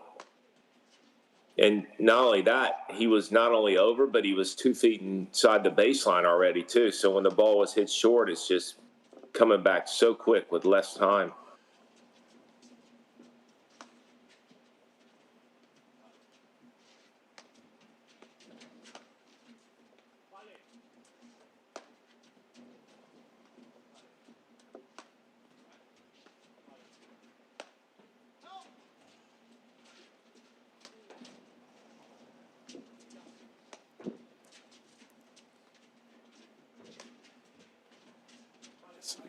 Good work on these overheads here.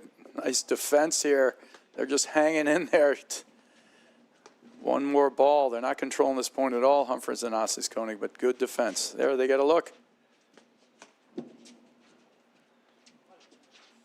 That's great hands by Salazar.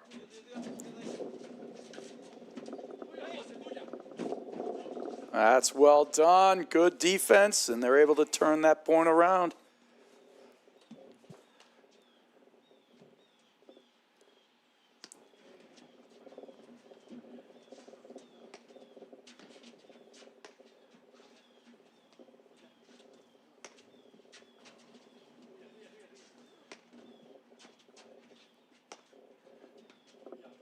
I do like the lob scheme from Humphreys and Osses-Konig. They're getting the ball to move.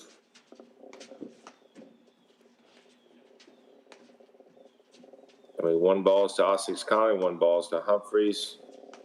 Humphreys, Osses-Konig.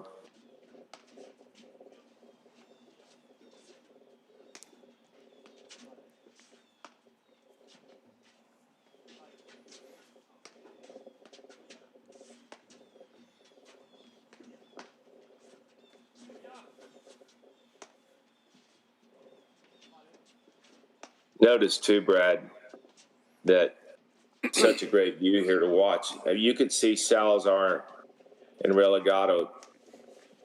When the ball's being hit, there's four feet in the air with a split Wow. step. You know, they're just always so ready. 2-all. All right, so that 2-love lead for Humphreys Osses-Konig. They're going to get a brand new ball here.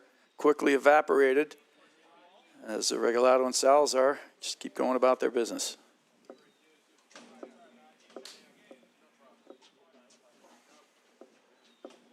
And I do think Regalado Salazar made a little mini adjustment. I mean, obviously the momentum changes a little bit when there's a bit of a break, but I mean, for no one's fault. Nope. But they did adjust and hit more rollers with overheads, and it disrupted Humphreys Osses-Konig tempo because I liked the path they were on.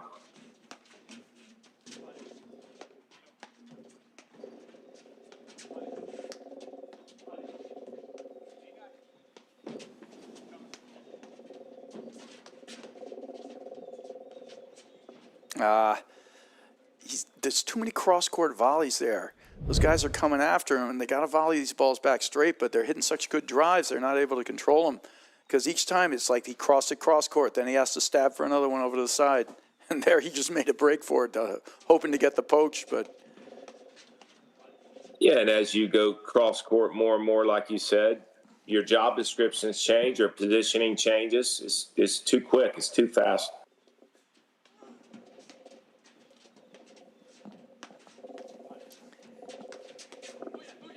Yeah, in terms of court coverage, if you hit the ball straight, it keeps your team in front of it, right, Guy? So you only really want to go cross-court when you're hitting an offensive shot, something that's going to do a little damage to the other team. Otherwise...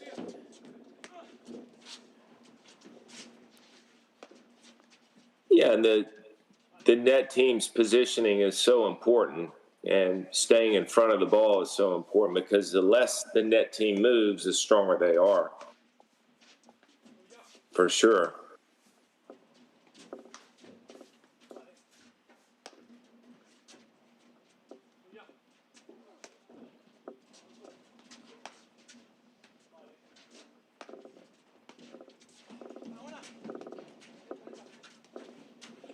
Ah, it's beautiful What? right there. What a great shot. And, you know, Regalado, Salazar, what they've done the whole tournament is make teams feel like they have to win points. And that's just another form of pressing. So when you feel like you got to win points, it makes you do more than you should be trying to do. And that's what they've done. I mean, that's their style of play.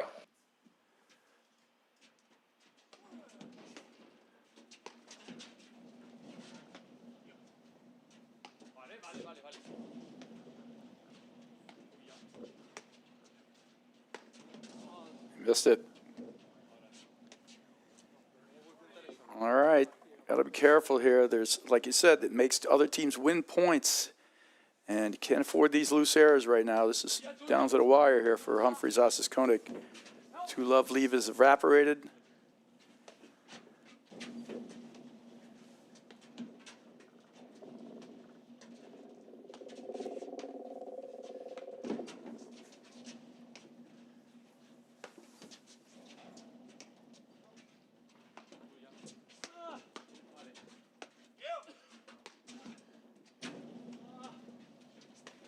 You know, something to point out, too, about Regalado and Salazar is even the balls they've missed, you know, not only in this match, but previous matches, they're not the hard ones. They're the easy ones. So that's a good thing. I mean, that's just paying attention and whatnot. But, I mean, when you're playing well like these guys, the only person that can beat you is maybe you. But having said that, I do like the adjustments that Humphreys and Osses-Konig has made. I guess what I'm trying to say is playing against them, you want to maybe lull them into the type of error like that, which you just don't see very often. Those are the type of freebies we need. Yeah, that was a great point. And like we said, these guys, they do just a good job of making you beat them. And that's like you were saying, and it's tough. And that was a good point. I can't even say it was a bad point. It ends on a basic routine type of, decent error. It was a good overhead, but it's still 40 balls in there, and they're making you work every point, giving you so little. They're actually not going for a ton on returns. They'll hit him when they hit him. Oh, he's right there. Just missed it. He reached a little. All right, break point again here. Yeah, that's the volley he wanted, though. He's so good at that volley.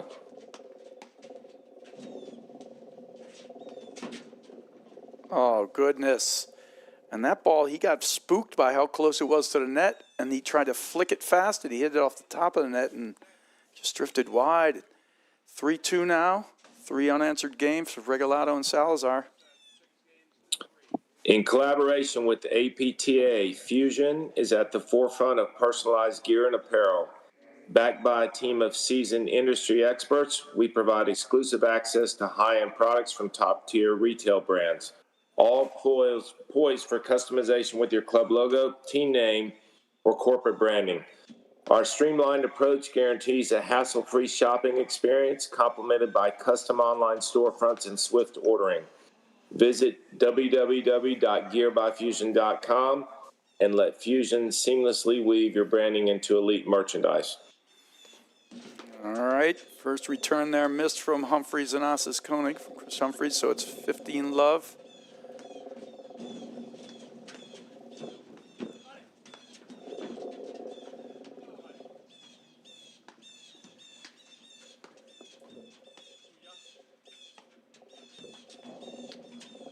Oh, slippery drive.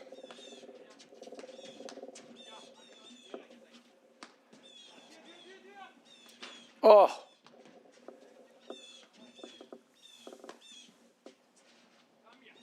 Nice waiting. Great defense. Good close.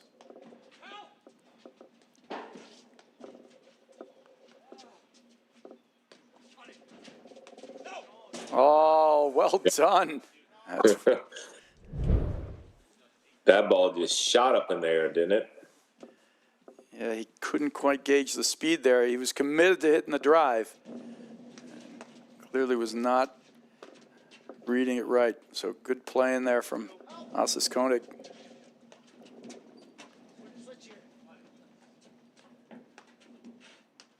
Yeah, they're committed to the switch back there. I do still agree with it.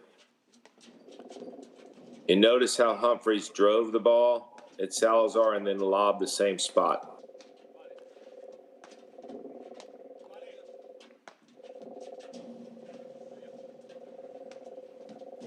Yeah, I think when they switch, it gives them a little more looks on offense. Because if you go down into the side wire where on the ad side there, and that was a good one, but if they leave it hanging, Humphreys has got like a cut forehand or a high forehand, and that's the shot he likes. He actually doesn't take it off the deck really at all, Humphreys. And he can hit the backhand in the middle, and Osses-Konig can hit the backhand in the middle there. It just opens up a little more for the guys. But the way he hits that, even though he's got a good backhand, it's like he's jumping up and back. And it's that half second long that gets a little later that allows the guys to close. Yeah, I couldn't agree with you more. I mean, they and that's what they do so well. They see it coming and they're all over the net.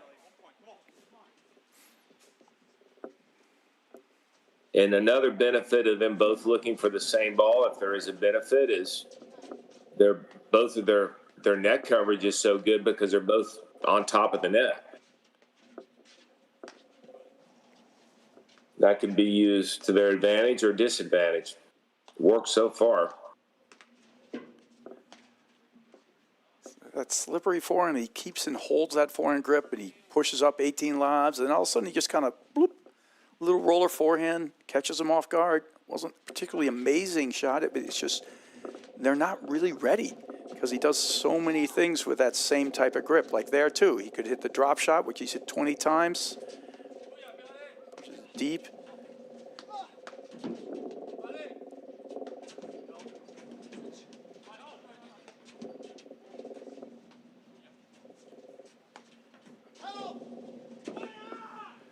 Yeah, he called for the help, which means that he's got to cover the line, and he still hesitated on the line coverage there. That said, it's just a perfect overhead there. And right into that roller into the corner. Great shot. 4-2 now. Regalado Salazar, 4 games in a row. And this is kind of what we saw before. They got up, and then they just go on these rolls. Well, that's it. And we did talk about it before, too. And as you were saying that, it reminded me. Another thing about this team is that they are very good front runners. So once they get a little bit of a lead, they start becoming more athletic, doing different things. Hold on.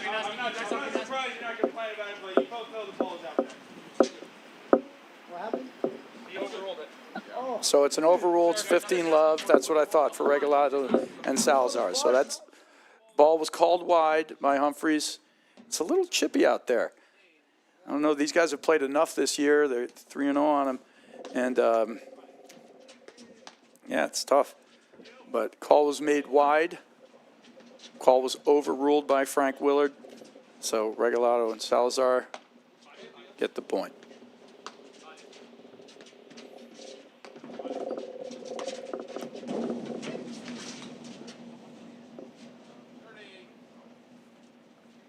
And when you need some good energy, some positive things to happen, the overrule is like, it's like a little bit of a gut punch, you know. It should hopefully fire you up, but it's sometimes it's just more like, things are just not going right. Got to hang in there. Yeah, it's frustrating for sure when you think the ball's out and it gets overruled, because obviously the class and sportsmanship across the APTA Tour, men's and women's, is fantastic. So, oof. Hey, Humphreys like, I got that one. That's a beautiful early lob. You know, those are good combination from Humphreys, but it's the guys, they close back so quickly. and I think this is the type of point that Salazar Regalado want to play at this stage of the match. They've been playing slow. They don't mind the speed here.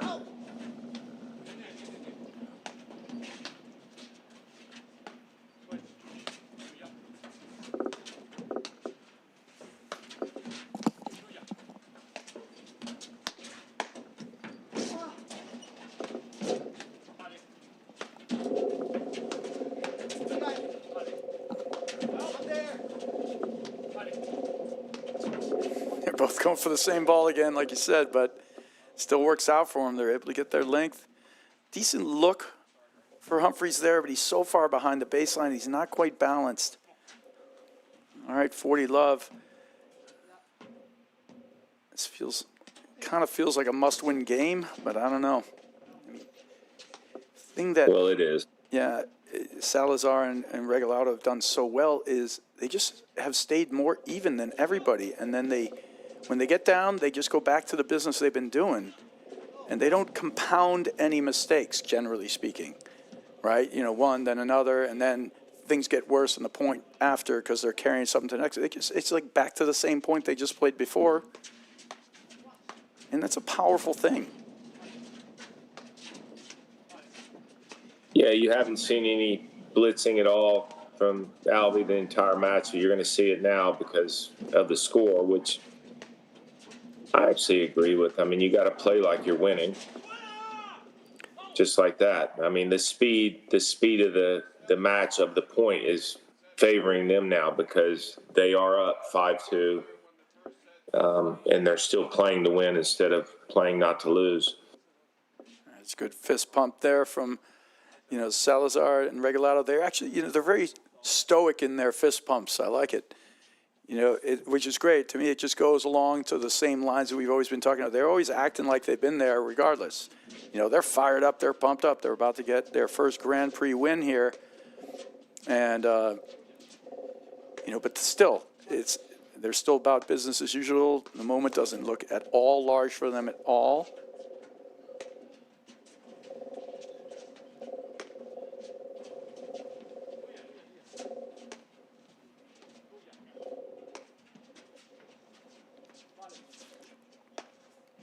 And I don't know if it's you, Cal. I think you were bringing up, you believe that Salazar has not lost his serve at all. He did lose his last serve, but prior to that, he held serve basically 3 matches in a row. Yeah, it's pretty impressive.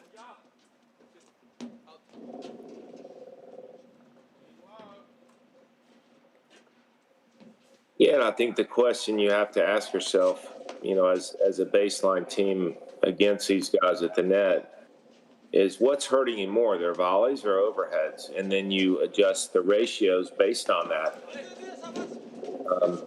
But I do think making them move more where their positioning suffers has got to be some part of the conversation tactically, because we've said it 15 times in this stream alone that they are both looking for the same ball. But the more they move, the more they're going to fight over that same ball. The more balanced they are, which they tend to be here, the less problem it's going to be. But, you know, Brad, too, these guys, even Humphreys and Osses-Konig made some good adjustments. But these guys adjust, too. It doesn't take them 4 games of being down 4-love to make another adjustment. They adjusted, right? They start hitting more rollers. They became more patient.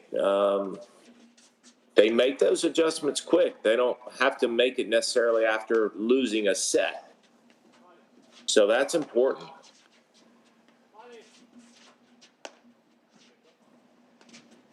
Yeah, it's you know, that just goes to the poise they have out there. That's too good. And again, troubles. Mixing up, they're closing it off and then just sticking it behind them. Yeah, it's just constant pressure, right?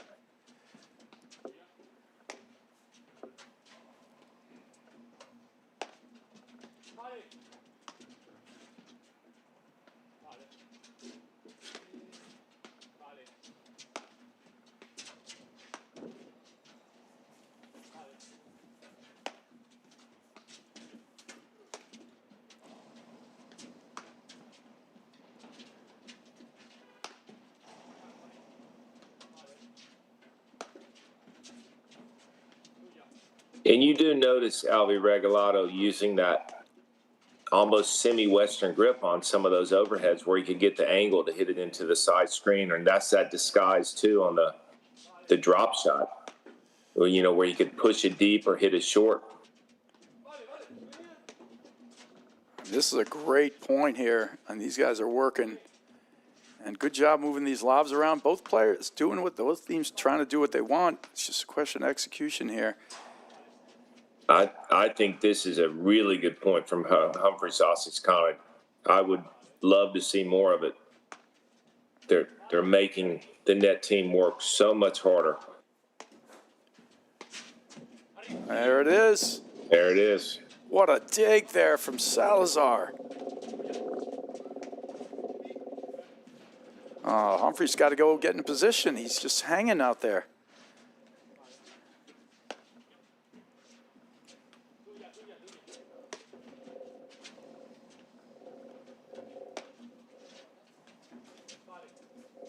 They're lobbing a little better. Spots are a little better. Yeah, this is more of the tempo I like a lot. See if they can grab onto something here.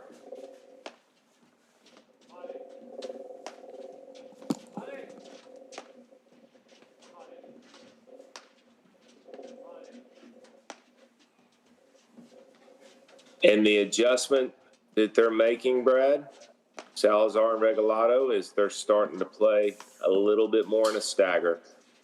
You can see Alvy's hit most of these overheads that was one he would want back, but still, I like the positioning from them, so it's a nice adjustment. Yeah, that was a perfect point. I mean, those guys played it really well, and it's one of the rare overhead misses we've seen, from Salazar or Regalado.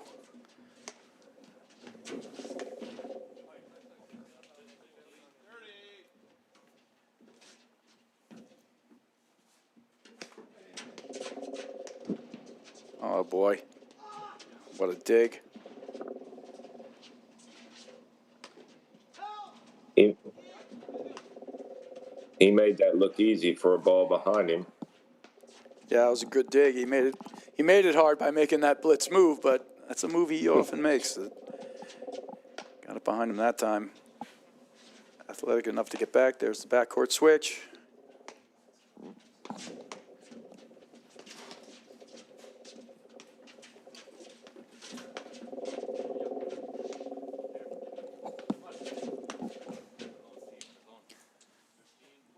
Great point. Yeah, another really well played point. They're playing this game beautifully.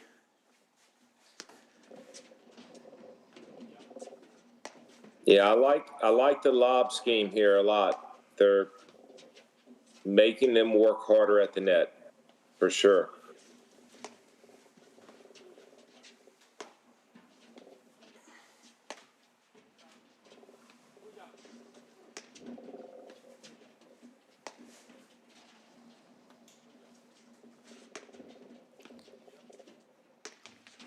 Oh, all right. Humphreys, Osses-Konig still got some life. 2 missed overheads there, though, from Regalado and Salazar. We do not see that. It's a very rare moment. Yeah, we haven't seen that the entire match. Yeah, neither one of those missed overheads were particularly great lobs. It was just that they made them play enough balls. And they played a good point, moved them around a little bit more in those points. That last one was just missed it, actually. Anything special at all, but...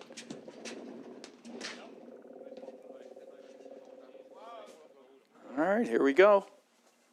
And this is what we're talking about, Brad. I mean, the errors that we've seen from Regalado Salazar in the past game and a half are not the difficult balls.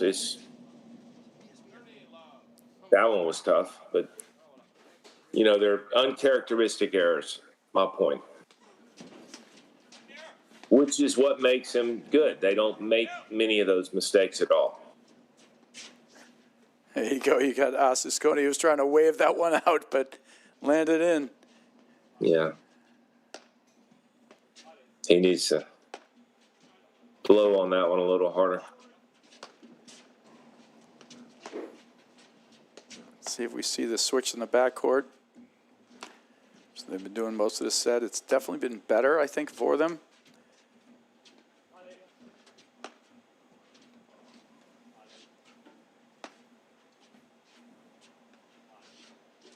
Blitz.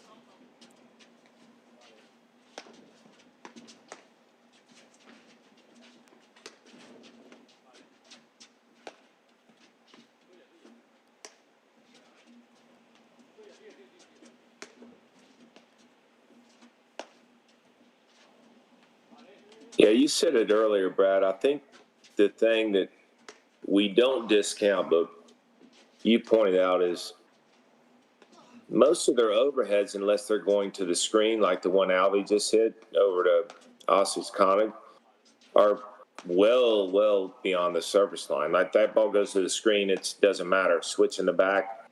But that ball there, I mean, it's just so deep it can't be driven. Yeah, and even if they drive it, the ball's got to travel that extra 3 or 4 feet, and it allows them to close right in, and that's why they're so dangerous. You hit the drive, and then they right in. Wow, what a move there. But still, he saw it coming. He put a little extra juice on that.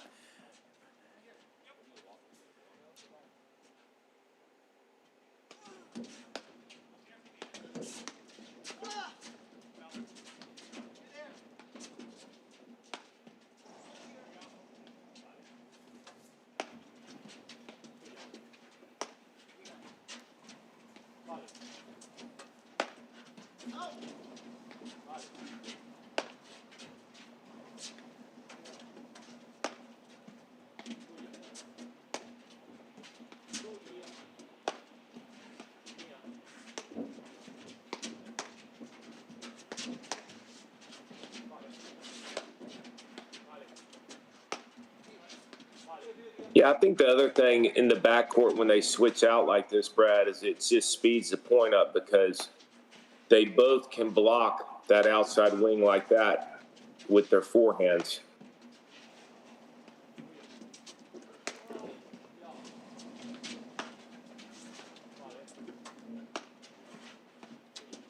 I like that block.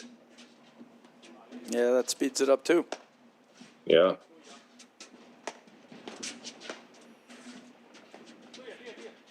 And then where Humphreys lobbed that ball right into that gray area where he's making Salazar step to his left to hit overheads.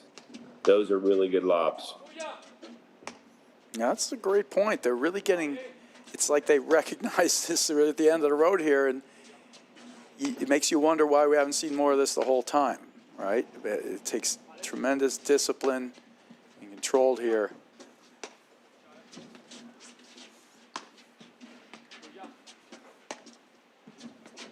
Yeah, they're starting to mix up or make Regalado, Salazar mix up their job descriptions a little bit. So their positioning will be exposed.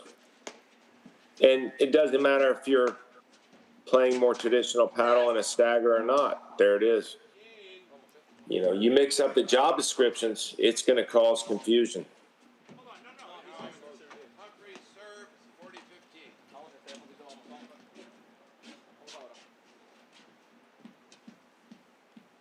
All right, here we go. Yeah. The confusion as to that was those long points. Sometimes you forget who's serving, who's where. All right. Humphreys, Osses-Konig. Regalado and Salazar. Yeah, so that's what we were talking about, Brad. You know, Regalado, Salazar made some uncharacteristic mistakes, and it leads to a couple games. But we've seen this before today against Broderick and Kaler. They play in spurts. They play in a spurt of 4 or 5 games where they just don't miss anything, and then a couple of mistakes, which happens to all of us. And let's see if they tighten it back up there. Yeah, they have in every other moment so far. Oh, good dig. Length again. He's just pushing them right, left, sideways.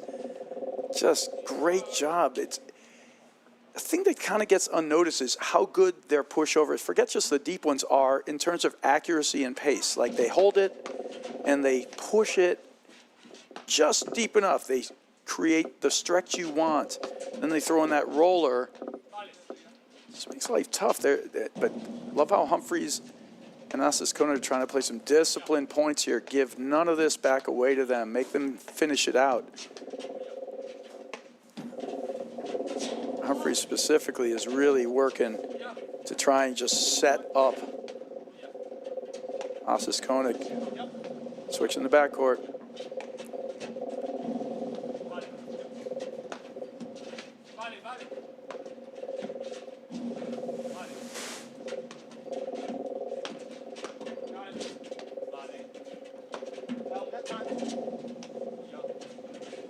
And as we talk about adjustments and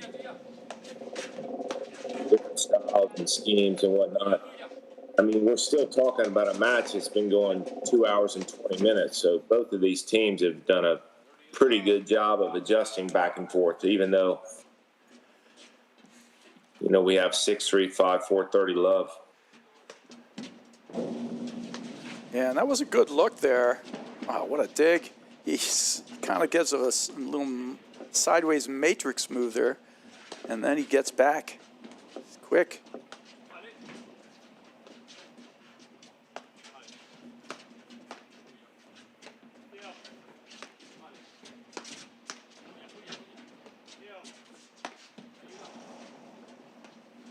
I like that ball from Osses-Konig.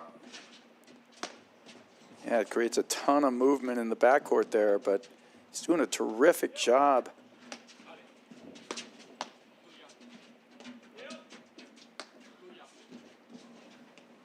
That might be even more of an interesting adjustment is Osses-Konig hitting more overheads into that side back, keeping Regalado with his back against the back screen, and then dumping the ball into Salazar's backhand if you have to, or even straight ahead.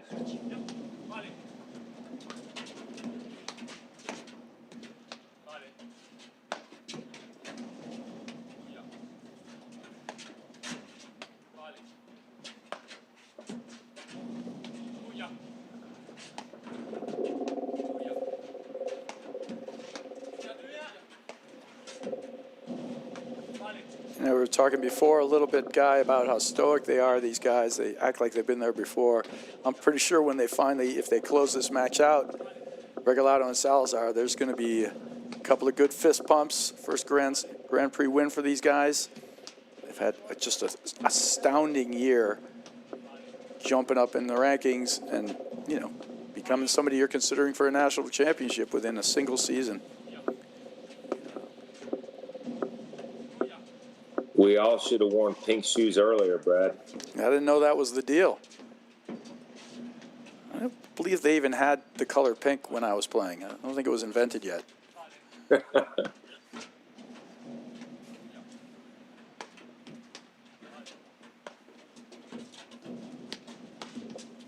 Oh, geez, and again, the cutoff quick drop volley there. Double match point now for Regalado and Salazar. And he had him. I'm going to admit it. Our producer, you know, Cal, he had him. So he's been right once today. It's impressive. Only if they close this out here, Cal.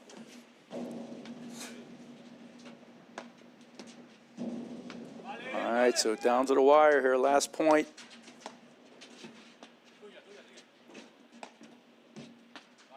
Hopefully not for Humphreys. Yeah, hopefully not for. Yeah, I think I spoke way too soon. It may not be the last point. But match point.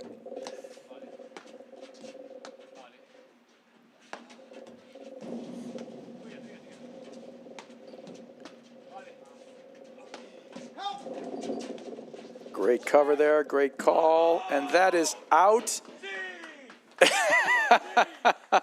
And there is the great reaction from two incredible competitors who have, you know, been announcing themselves all season, 6-3, 6-4, Regalado and Salazar. Guy, that was a heck of a match, and those guys deserved it all. Look at that. Yeah, looks like a soccer match over there at the end of it, you know? Yeah, it was a great match, Brad, and, you know, I think a lot of the things we said during the stream are exactly what happened. I mean, these guys do a very good job, Regalado and Salazar, of lulling you into playing the way that they want you to play.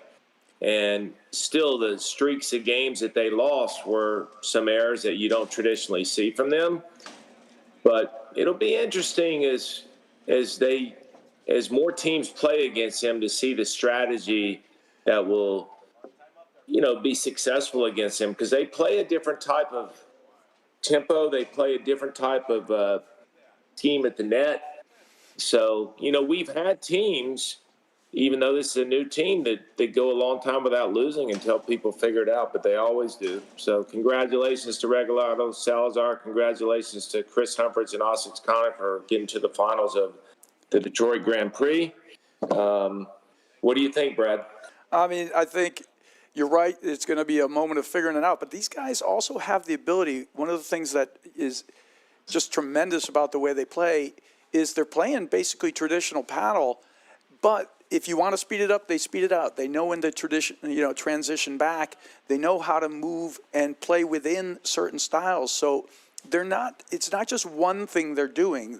It's a constant pressure of all the time having the ability to sort of morph themselves in between, which just makes it hard, because they're actually playing and they adjust as things go on. They're smart, they're poised, and they've just won their first Grand Prix. So good for these guys. And of course, all you out there, again, we're going to thank everybody here, Cal, Sean, you know, the whole crew out here. And we're going to be back in 2 weeks for Short Hills, our final Grand Prix of the season. And we're marching on to Nationals. So that was a pleasure calling that with you, Guy. Brad, really enjoyed it. Thanks for everyone who watched the match, and congratulations to Regalado Salazar for their first Grand Prix win. Absolutely, and that's a wrap here. Yep. Thank you.